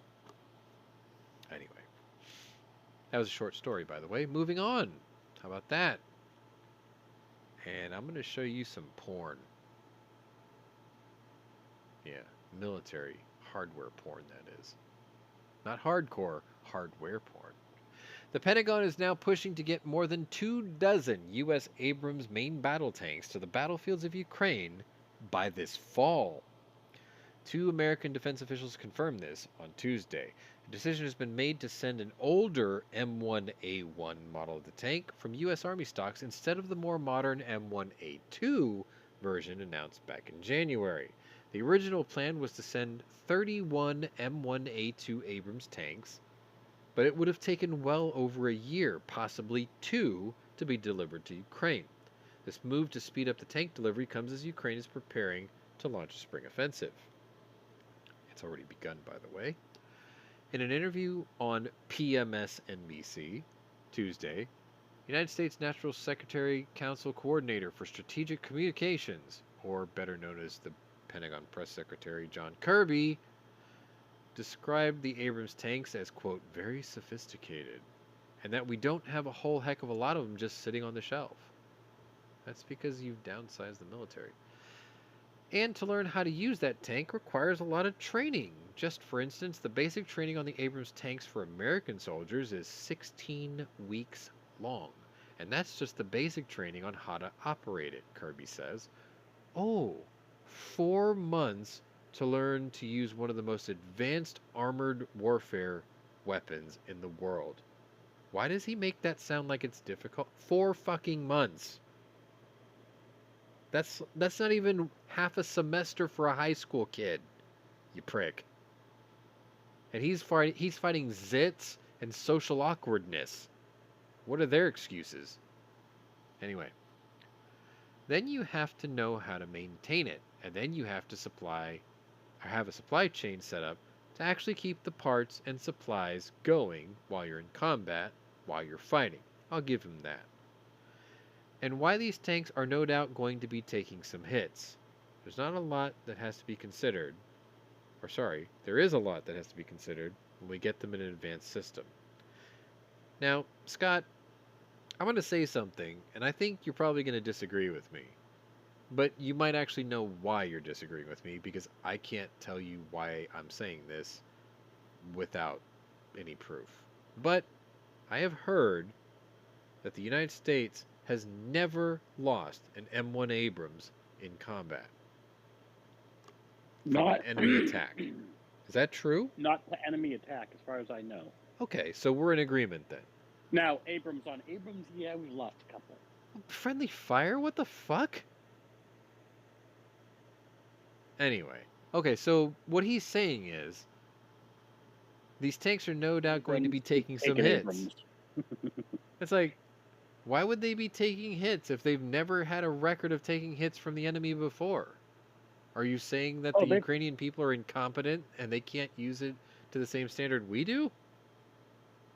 They have to unlearn the training issue, because with the Ukrainians, they're used to running Russian equipment.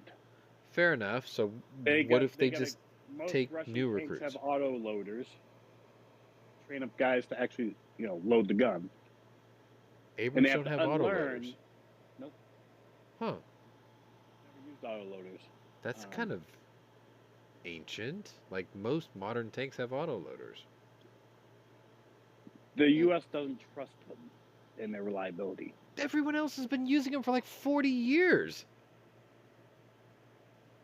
The French have been using them since the 50s. Mm-hmm. Yeah. There is a drawback to them. The advantages outweigh the drawbacks. Not really. You have a very slow reload time once you empty the cassette. That is And if that fact. mechanism jams, you're screwed. Well, no, you can eject the whole cassette. Most of them you can eject the whole cassette. But yeah, the reload between cassettes is a bit lengthy. That I can definitely agree with. No, I'm saying if, you get stuck that drives the round in, you're screwed. Oh, the rammer? Yeah. It's if the same as a manual one. No. Like the mechanical breach mechanism that does it, it's about the same. I mean, okay. Yeah. I'm basing this off only a couple of ones I've seen, but they're more or less the same. If anything, they're easier to use because they're hydraulically assisted. But yeah, okay, if they break. Train drive. If they break, okay. But some of them have a very large chain that loads. That's fine. I mean, okay, I'm basing this off of mechanical aptitude here. I will never buy a vehicle that uses a timing belt. Ever. Ever. It has to have a chain. Everything I own, timing chains. So if a loading mechanism has a chain, I'm feeling pretty good. I am. It has a belt, not so much. Anyway, sorry. I'm long rant. In late January, President Biden approved sending 31 Abrams M1 tanks to Ukraine just hours after German Chancellor Olaf Scholz said Ukraine would also receive Leopard 2 tanks from Berlin. The president, joined by Secretary of Defense Lloyd Austin and Secretary of State Antony Blinken, described the vehicles as, quote, the most capable tanks in the world, and said that they will enhance Ukraine's ability on the battlefield. Agreed. Biden also said during the announcement that Western aid to Ukraine, quote, is not an offensive threat to Russia. This is about freedom. Freedom for Ukraine. Freedom everywhere, he added. A month after Biden's comments, Secretary of the Army Christine Wormuth said that the tanks may not arrive by the end of this year, or potentially even the next. We're looking at what's the fastest way we can get the tanks to the Ukrainians. It's not going to be a matter of weeks, Wormuth told reporters at the time. None of the options that we're exploring are weeks or 2 months, she added. There are longer timelines involved, but I think there are options that are less than 2 years, less than a year and a half. I have a problem with this. When we committed Bradley fighting vehicles, they were on the docks in the Carolinas, ready to go within, what, 2 weeks? Don't tell me this can't be done. This is a deliberate stalling tactic. This is saying Well- that we're going to do something to force all our allies to send their shit first. Well, it also could be the tanks they plan on sending to Ukraine. They got to pull out of mothballs and recondition. Correct. That is also absolutely correct, because most And of that our takes time. Abrams, there's I can't remember what location. I think it's okay. I think it's in Ohio. It's where they No, recondition Abrams tanks. It's in Texas, actually. One of them is. And like I got to see how they change the engines in them. That's amazing. They flip Texas open is the the main lid. facility. It's like 6 bolts and the whole thing comes out in a module. Brilliant. Yeah, but they're gas hungry. Well, why don't we just LS power them? Let's just Call put Cadillac. let's just rip out that giant 30-liter, turbine thing, and let's just drop 2 Texas Speed 427 LS engines in there. That'll do it. Hell yeah, brother. Anyway, No. What we need to do is call up Cadillac. Nah. Cummins. It's got to be Cummins. Or Caterpillar. Those are, you got to rev the nuts off a cat. Like, I know that. You have to rev the nuts out of a Caterpillar. Cummins, that's off idle, man. That's like all power off idle. I'm going with Cummins. Yeah, They but could- Caterpillars are made for longevity. So are Cummins. 1 million mile warranty. Twice the horsepower with half the cylinders. It's very hard to beat. Now, if you're talking about the new ones that are actually made by Dongfeng in China, fuck those. Those are garbage. Why do you think Nissan dropped that engine from the Titan already? Because they break cranks. Anyway. Moving on, because we're losing panelists because they're just falling off. I think Warsaw had to go rub one out or something. Right now, he's in the chat going, "What the fuck, dude? Why is it always about rubbing one out with you?" No, I think he's too backed up. Could be. Anyway, He should rub one out. yes, this one's called Leave, actually. A spokesman for Ukraine's Operational Command South on Tuesday told Russian occupiers that it was, quote, time to leave after Russian cruise missiles were destroyed in a drone strike in Crimea. So, I have to give Warsaw credit. He did insinuate there were stories that the Ukrainians were attacking and trying to take back Crimea. This is the first evidence that they were starting to do that. Ukraine's military intelligence agency said on Monday that an explosion in the northern city of Dzhankoy on the Crimean Peninsula destroyed Caliber NK cruise missiles while they were being transported by railway. Russian news outlets later reported that drone strikes targeted the area as a train transporting the high-value cruise missiles had passed through. Dzhankoy is a hub station. Even at the beginning of a full-scale invasion, it was said that the defeat of logistics would be the main means of influencing the enemy's ideas of what to do in Crimea. Nataly Humeniuk, head of the Joint Press Center for Ukraine's Operational Command South, said Tuesday, according to translation by Pravda. Now the course is clearly set that they need to leave. Kyiv has not taken direct responsibility for the attack, though it would not be the first time Crimea, which Russia has occupied since 2014, has been targeted amid the war in Ukraine. Kyiv has vowed that it will not stop fighting Russia until all forces have been withdrawn, including from the peninsula. Strikes targeting weapons depots and military stations have increased in recent months. Russia has relied on the peninsula to help transfer men and arms to its forces in southern Ukraine, and it has vital logistics points when Russia first invaded, as it looked to pinch Ukrainian forces from the north and south. Moscow's ability to rely on its occupation of Crimea was pivotal in its ability to take major cities in the south like Kherson, Melitopol, in Mariupol over the last year. However, Ukrainian troops have begun to push back against Russian forces in the region, ousting them from the city of Kherson in November, and according to Hmenyuk last month, that Mariupol was, quote, no longer completely unreachable by Ukrainian troops. In late February, a Russian ammunition depot was destroyed in Mariupol, and several explosions were heard around the city. Moving on. This is like, this is going to be a bunch of short stories. Just bang, bang, bang, bang kind of a thing. There you go. The U.S. said Tuesday that it is imposing a new round of sanctions on Iranian firms and people accused of procuring equipment used for Iranian drones. Treasury's Office of Foreign Assets Control coordinated with the FBI to designate 4 firms and 3 people in Iran and Turkey for allegedly buying equipment, including European-made engines, to be used for Iran's drone and weapons programs.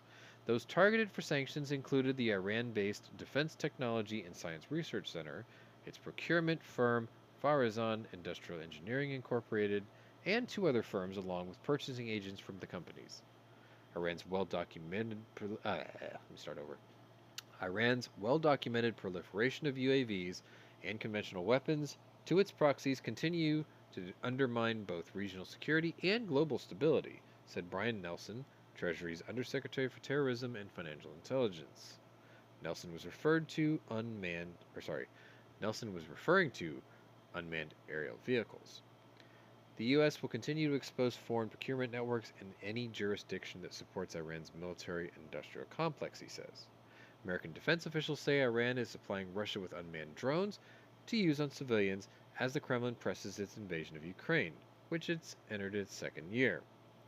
Among other things, sanctions deny people and firms access to any property or financial assets held in the United States and prevent American firms and companies from doing business with them. Tensions between the U.S. and Iran have worsened after months of anti-government protests. Duh. Moving on, Wednesday, March 22nd, day 392. We're almost done, folks. Russian President Vladimir Putin on Tuesday once again escalated the nuclear threat after he vowed to respond accordingly to UK plans to send Ukraine ammunition that contains depleted uranium. I would like to note that if this is going to happen, then Russia will be forced to react accordingly, bearing in mind that the collective West is starting to use weapons with a nuclear component, he said, following a meeting with Chinese President Xi Jinping, according to Russian news outlets. Putin's comments came after British Defense Ministry said it would be providing Ukraine with ammunition for the Challenger 2 battle tanks that London pledged to Kyiv, which includes armor-piercing rounds that contain depleted uranium. The Kremlin chief did not expand on the thinly veiled threat, nor did he clarify if he was suggesting Russia would turn to its nuclear arsenal in response, which Moscow has repeatedly threatened to do throughout the war. Ammunition with depleted uranium is still considered radioactive, though, according to the EU, see what I did there? The EU says that DU is used in armor-piercing shells and munitions because it gives them more penetrating power. Well, because it's a heavy fucking metal. Russian Foreign Ministry spokesperson Maria Zakharova took to Telegram to condemn the munition supplies and compare it to a Yugoslav scenario, in reference to when NATO forces used munitions containing depleted uranium during the Kosovo conflict in the late 1990s. Good night, HVS. Russian Foreign Ministry spokesman already said that part. These shells do not only kill, but infect the environment and cause cancer in people living in these lands, she claimed. Sure, but how does not shelling the biggest nuclear power plant in Eastern Europe not doing that, you idiot?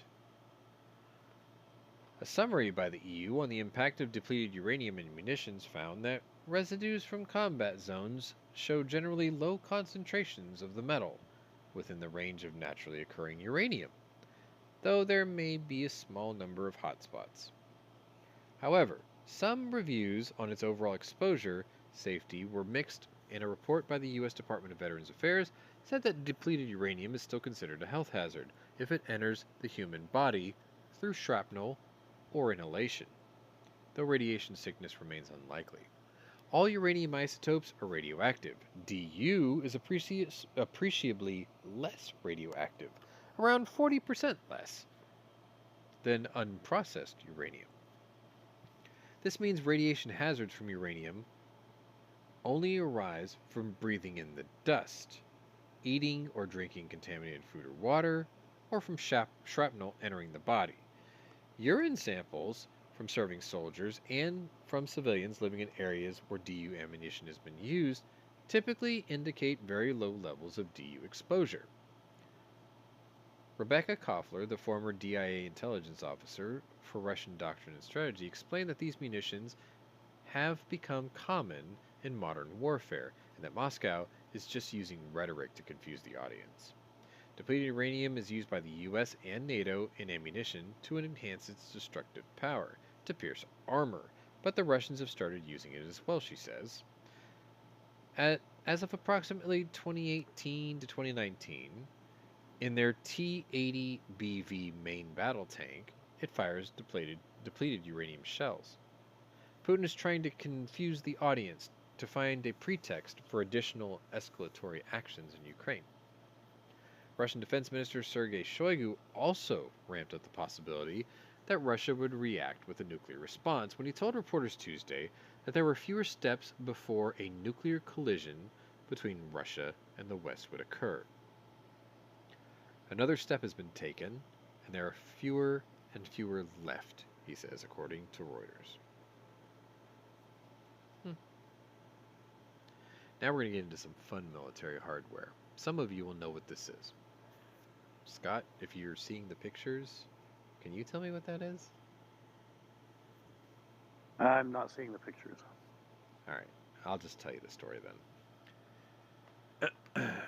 The U.S. has offered Slovakia 12 new, not our hand-me-downs, military helicopters as compensation for the MiG-29 fighter jets that the European country has gifted to Ukraine, Slovakia's defense minister said Wednesday. Under the offer, Slovakia would pay $340 million for the Bell AH-1Z attack helicopters in a deal worth about $1 billion that also includes 500 AGM-114 Hellfire II missiles and its corresponding training, Defense Minister Yaroslav Nad had said. U.S. foreign military financing would cover the other $660 million, he says. The European Union also would send Slovakia $213 million in additional compensation. So basically they're getting a subsidized order. Yep. The Slovak government still needs to accept the offer. Nad says that his country's armed forces currently don't have any combat helicopters and that the deal would significantly increase the defensive capabilities of his country. On Friday, the Slovak government approved a plan to give Ukraine its fleet of 13 Soviet-era MiG-29 fighter jets, becoming the second NATO member country to heed the Ukrainians' defense pleas for warplanes. Slovakia grounded its MiGs in the summer due to a lack of spare parts and expertise to maintain them. Fellow NATO members Poland and the Czech Republic stepped in to monitor Slovak's airspace. Slovakia previously signed a deal to buy 14 U.S. F-16 Block 72 fighter jets, but delivery has been pushed back 2 years, with the first aircraft to arrive in early 24. The bearded guy is asking, how's my RAM? It is still sitting in my driveway, waiting for parts that are on national back order. Yay. On the plus side, because I don't talk about it very often, I bought all the parts to finish my Thunderbird and make it very nice. So I bought all the tooling, I bought all the suspension parts. I'm going to completely rebuild the front and rear end of the car and it's going to sit an inch and a half lower than it sits now, which is kind of scary because that car is already a tail dragger. So I don't know if I'm going to be able to drive the car into the car wash anymore. We'll see. Those parts will be here Monday, as far as I'm aware. And my new boots, too. Yeah, national back orders tend to do that. There's also a class action lawsuit against Fiat Chrysler because of it. I'm on that list. Moving on. I have exactly 4 stories left. I'm going to bring back this prick. Thursday, March 23rd, day 393. We're almost done, folks. Former President Dmitry Medvedev is warning Thursday that any attempt to detain current Russian President Vladimir Putin following an arrest warrant issued by the ICC over his alleged actions in Ukraine would be a declaration of war against Moscow. Motherfucker, call our bluff, bitch.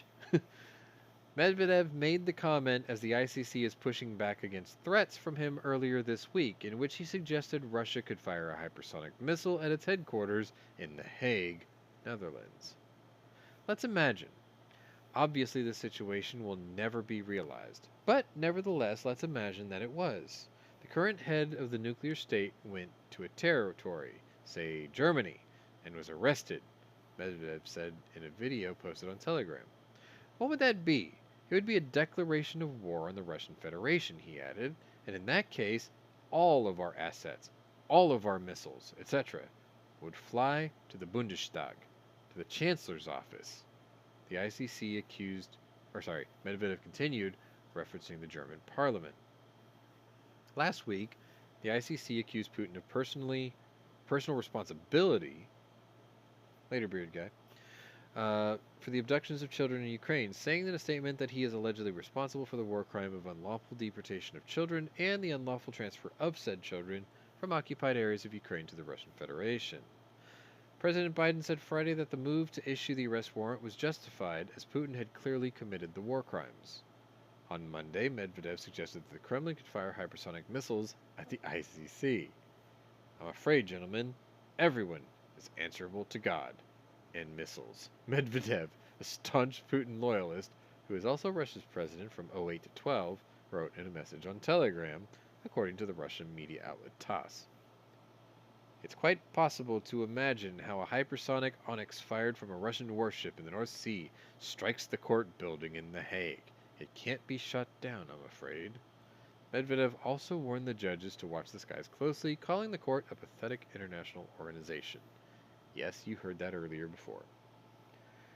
The Assembly of States Parties, which the management, oversight, and legislative body of the ICC, said Wednesday that threats against the ICC, as well as measures announced against its prosecutor and judges involved in the issuance of arrest warrants in the Ukraine situation, are attempts to hinder international efforts to ensure accountability for acts that are prohibited under general international law. That, gentlemen and ladies, is nothing but useless word salad. If you're gonna do something, just do it. If you don't like this prick, take him out. Because what do you think would happen to Putin if his little lapdog just happened to meet his demise? He would have one less ally. Moving on. Gonna shotgun through these quickly because these are all short stories. After months of intense ground warfare in eastern Ukraine, Russian forces appear to be losing steam amid high casualty rates and lackluster armament, and the commander of Ukraine's armed forces on Thursday. The aggressor is not giving up hope of taking Bakhmut at any cost, despite losses in manpower and equipment, Alexander Syrsky, commander of the Ukrainian ground forces, said in a Telegram post translated by Pravda. Sparing no expense, they are taking considerable losses and running out of breath. Syrsky said the majority of Russian forces fighting in the region continue to be the Wagner mercenary troops, despite an alleged push by the defense ministry to stop relying heavily on the for-hire soldiers. Last month, Yevgeny Prigozhin, The head of Wagner, and once a top ally to Russian President Putin, accused the defense ministry of purposely withholding arms shipments to his men in a move to dismantle the mercenary group. The ministry has denied such claims and suggested arms supplies have just fallen behind through cracks in Russia's war effort. Though cracks in Russia's war effort continue to emerge as tensions over strategy continue to be brought to the public's attention. Earlier this week, Prigozhin issued a letter to the Russian Defense Minister Sergei Shoigu urging him to back his Wagner forces in Bakhmut and warned of a Ukrainian plot to cut off his men from Russia's military supply lines. On a sidebar note, I think that's exactly what the Russians are hoping for, to get rid of Prigozhin, because it gets rid of his problem. In the letter, which Prigozhin made public, he said that in late March or early April, Ukrainian troops will attempt to strike Wagner positions in Bakhmut to cut Wagner units from the main forces of the Russian armed forces. The Wagner chief also claimed that his troops control 70% of the city, though he said this position could be put at risk if Ukraine is successful, adding that it would have negative consequences for this special military operation. It is unclear how the Defense Ministry will respond, though the British Ministry of Defense on Tuesday said Wagner forces were at risk of becoming depleted as they're no longer allowed to accept recruits from Russia's penal system. That was a dick joke. And noted that many of the recruits' 6-month service time is almost up, suggesting that there could be a large exodus from the mercenary force. The commander of Ukraine's ground forces said Thursday that very soon his troops will be able to take advantage of this opportunity in Bakhmut and will look to expel Russian troops, similar to moves it took against Russian positions across Kharkiv and around Kiev. Now, I know you haven't heard me talk about this guy, and you haven't seen his ugly ass face in a few weeks, but I'm going to show you anyway. Bang.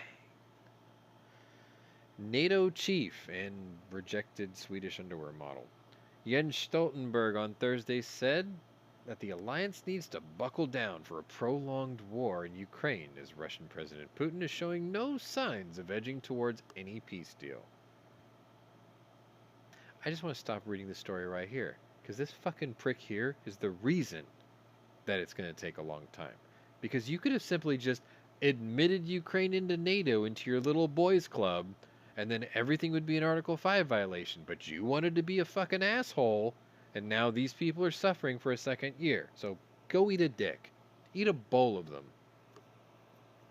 President Putin doesn't plan for peace. He's planning for war, Stoltenberg said in an interview with The Guardian, pointing out that Moscow is looking to extend the war by reaching out to authoritarian regimes like Iran or North Korea and others to try to get more weapons. The need will continue to be there because this is a war of attrition. This is about industrial capacity to sustain the support, he added, in reference to Ukraine's enduring need for defensive aid. But even as NATO members continue to provide support for Ukraine and nations like the US, UK, Poland, Germany, and France continue to send significant amounts of aid to Kyiv, only a quarter of the alliance has actually fulfilled their defense spending pledge to NATO. In 2014, following Russia's invasion and subsequent annexation of Crimea, NATO allies agreed to spend 2% of their GDP on defense spending for NATO by 2024. Only 7 of the 30 nations have already met their spending pledge, including Lithuania, the most recent nation to hit the spending marker. The Baltic nations that neighbor Russia, including Lithuania, Estonia, and Latvia, have reached their spending agreements, along with the US, UK, Poland, and Greece. Side note, think of the Baltic nations, Lithuania, Estonia, and Latvia. They're not very big. What are they known for? What do they offer industrially or agriculturally? Can you think of anything? Neither can I. And yet they were able to commit their 2% of their GDP to NATO. Pretty amazing, actually. But Stoltenberg said he would like to see more nations hit this goal this year and noted this week that it would be a major focus of the alliance in the upcoming July summit in Vilnius, Lithuania. Who do we know from Vilnius, Scott? The Vilnius schoolmaster. You know, the guy that my name is modeled after on the Discord. That's right, Marco Ramius. Yes, I know he's not real. While I welcome all the progress that has been made, it's obvious that we need to do more, and we need to do it faster, Stoltenberg told reporters Tuesday from Brussels. Stoltenberg said that the 2% spending budget is the minimum that member nations should be spending on defense, not the limit. At our summit in Vilnius in July, I expect allies to agree to a more ambitious new defense investment pledge, with 2% of the GDP as a minimum to be invested in our defense, he says. In this new and more contested world, we cannot take our security for granted. I want to repeat one part. While I welcome all the progress that's been made, it's obvious we need to do more, and we need to do it faster, he says. Then what's your holdup from admitting Ukraine into NATO? Like, you can't say one thing and not do the other. It makes you look like a prick. I mean, you already look like a prick, but whatever. I think you're useless. I'm surprised, like, if HBS was still here, he'd be like, listen, not everyone wants to go to war like you do. He might be right, but I'm sorry. This is not what NATO should be doing. NATO should have admitted Ukraine to their boys' club in January of last year when they asked, after being held off for the previous 8 years before that. They've been trying to get in since 2014. There's no excuse. Anyway, final story for the night. Some of you, I'm sure, are glad because this went longer than I thought. I will hear it from Scott all week next week. You're never going to do a short show. Slovakia handed over the first of 4 Soviet-era MiG-29 fighter jets to Ukraine on Thursday. I'm ending the show on a positive note, as you can see.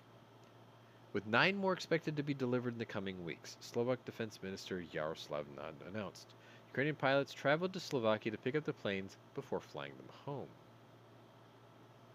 Slovakia is on the right side, and with this gesture, we as a country have written ourselves in capital letters in modern world history, which speak of timely help, sincere solidarity, and the greatness of the nation, Nad said in a statement. Poland became the first NATO member to pledge fighter jets to Ukraine last week, with Slovakia following a day later. The U.S. agreed last week to give Slovakia a discount on a dozen new Bell AH-1Z Viper attack helicopters and 500 AGM-114 Hellfire II missiles.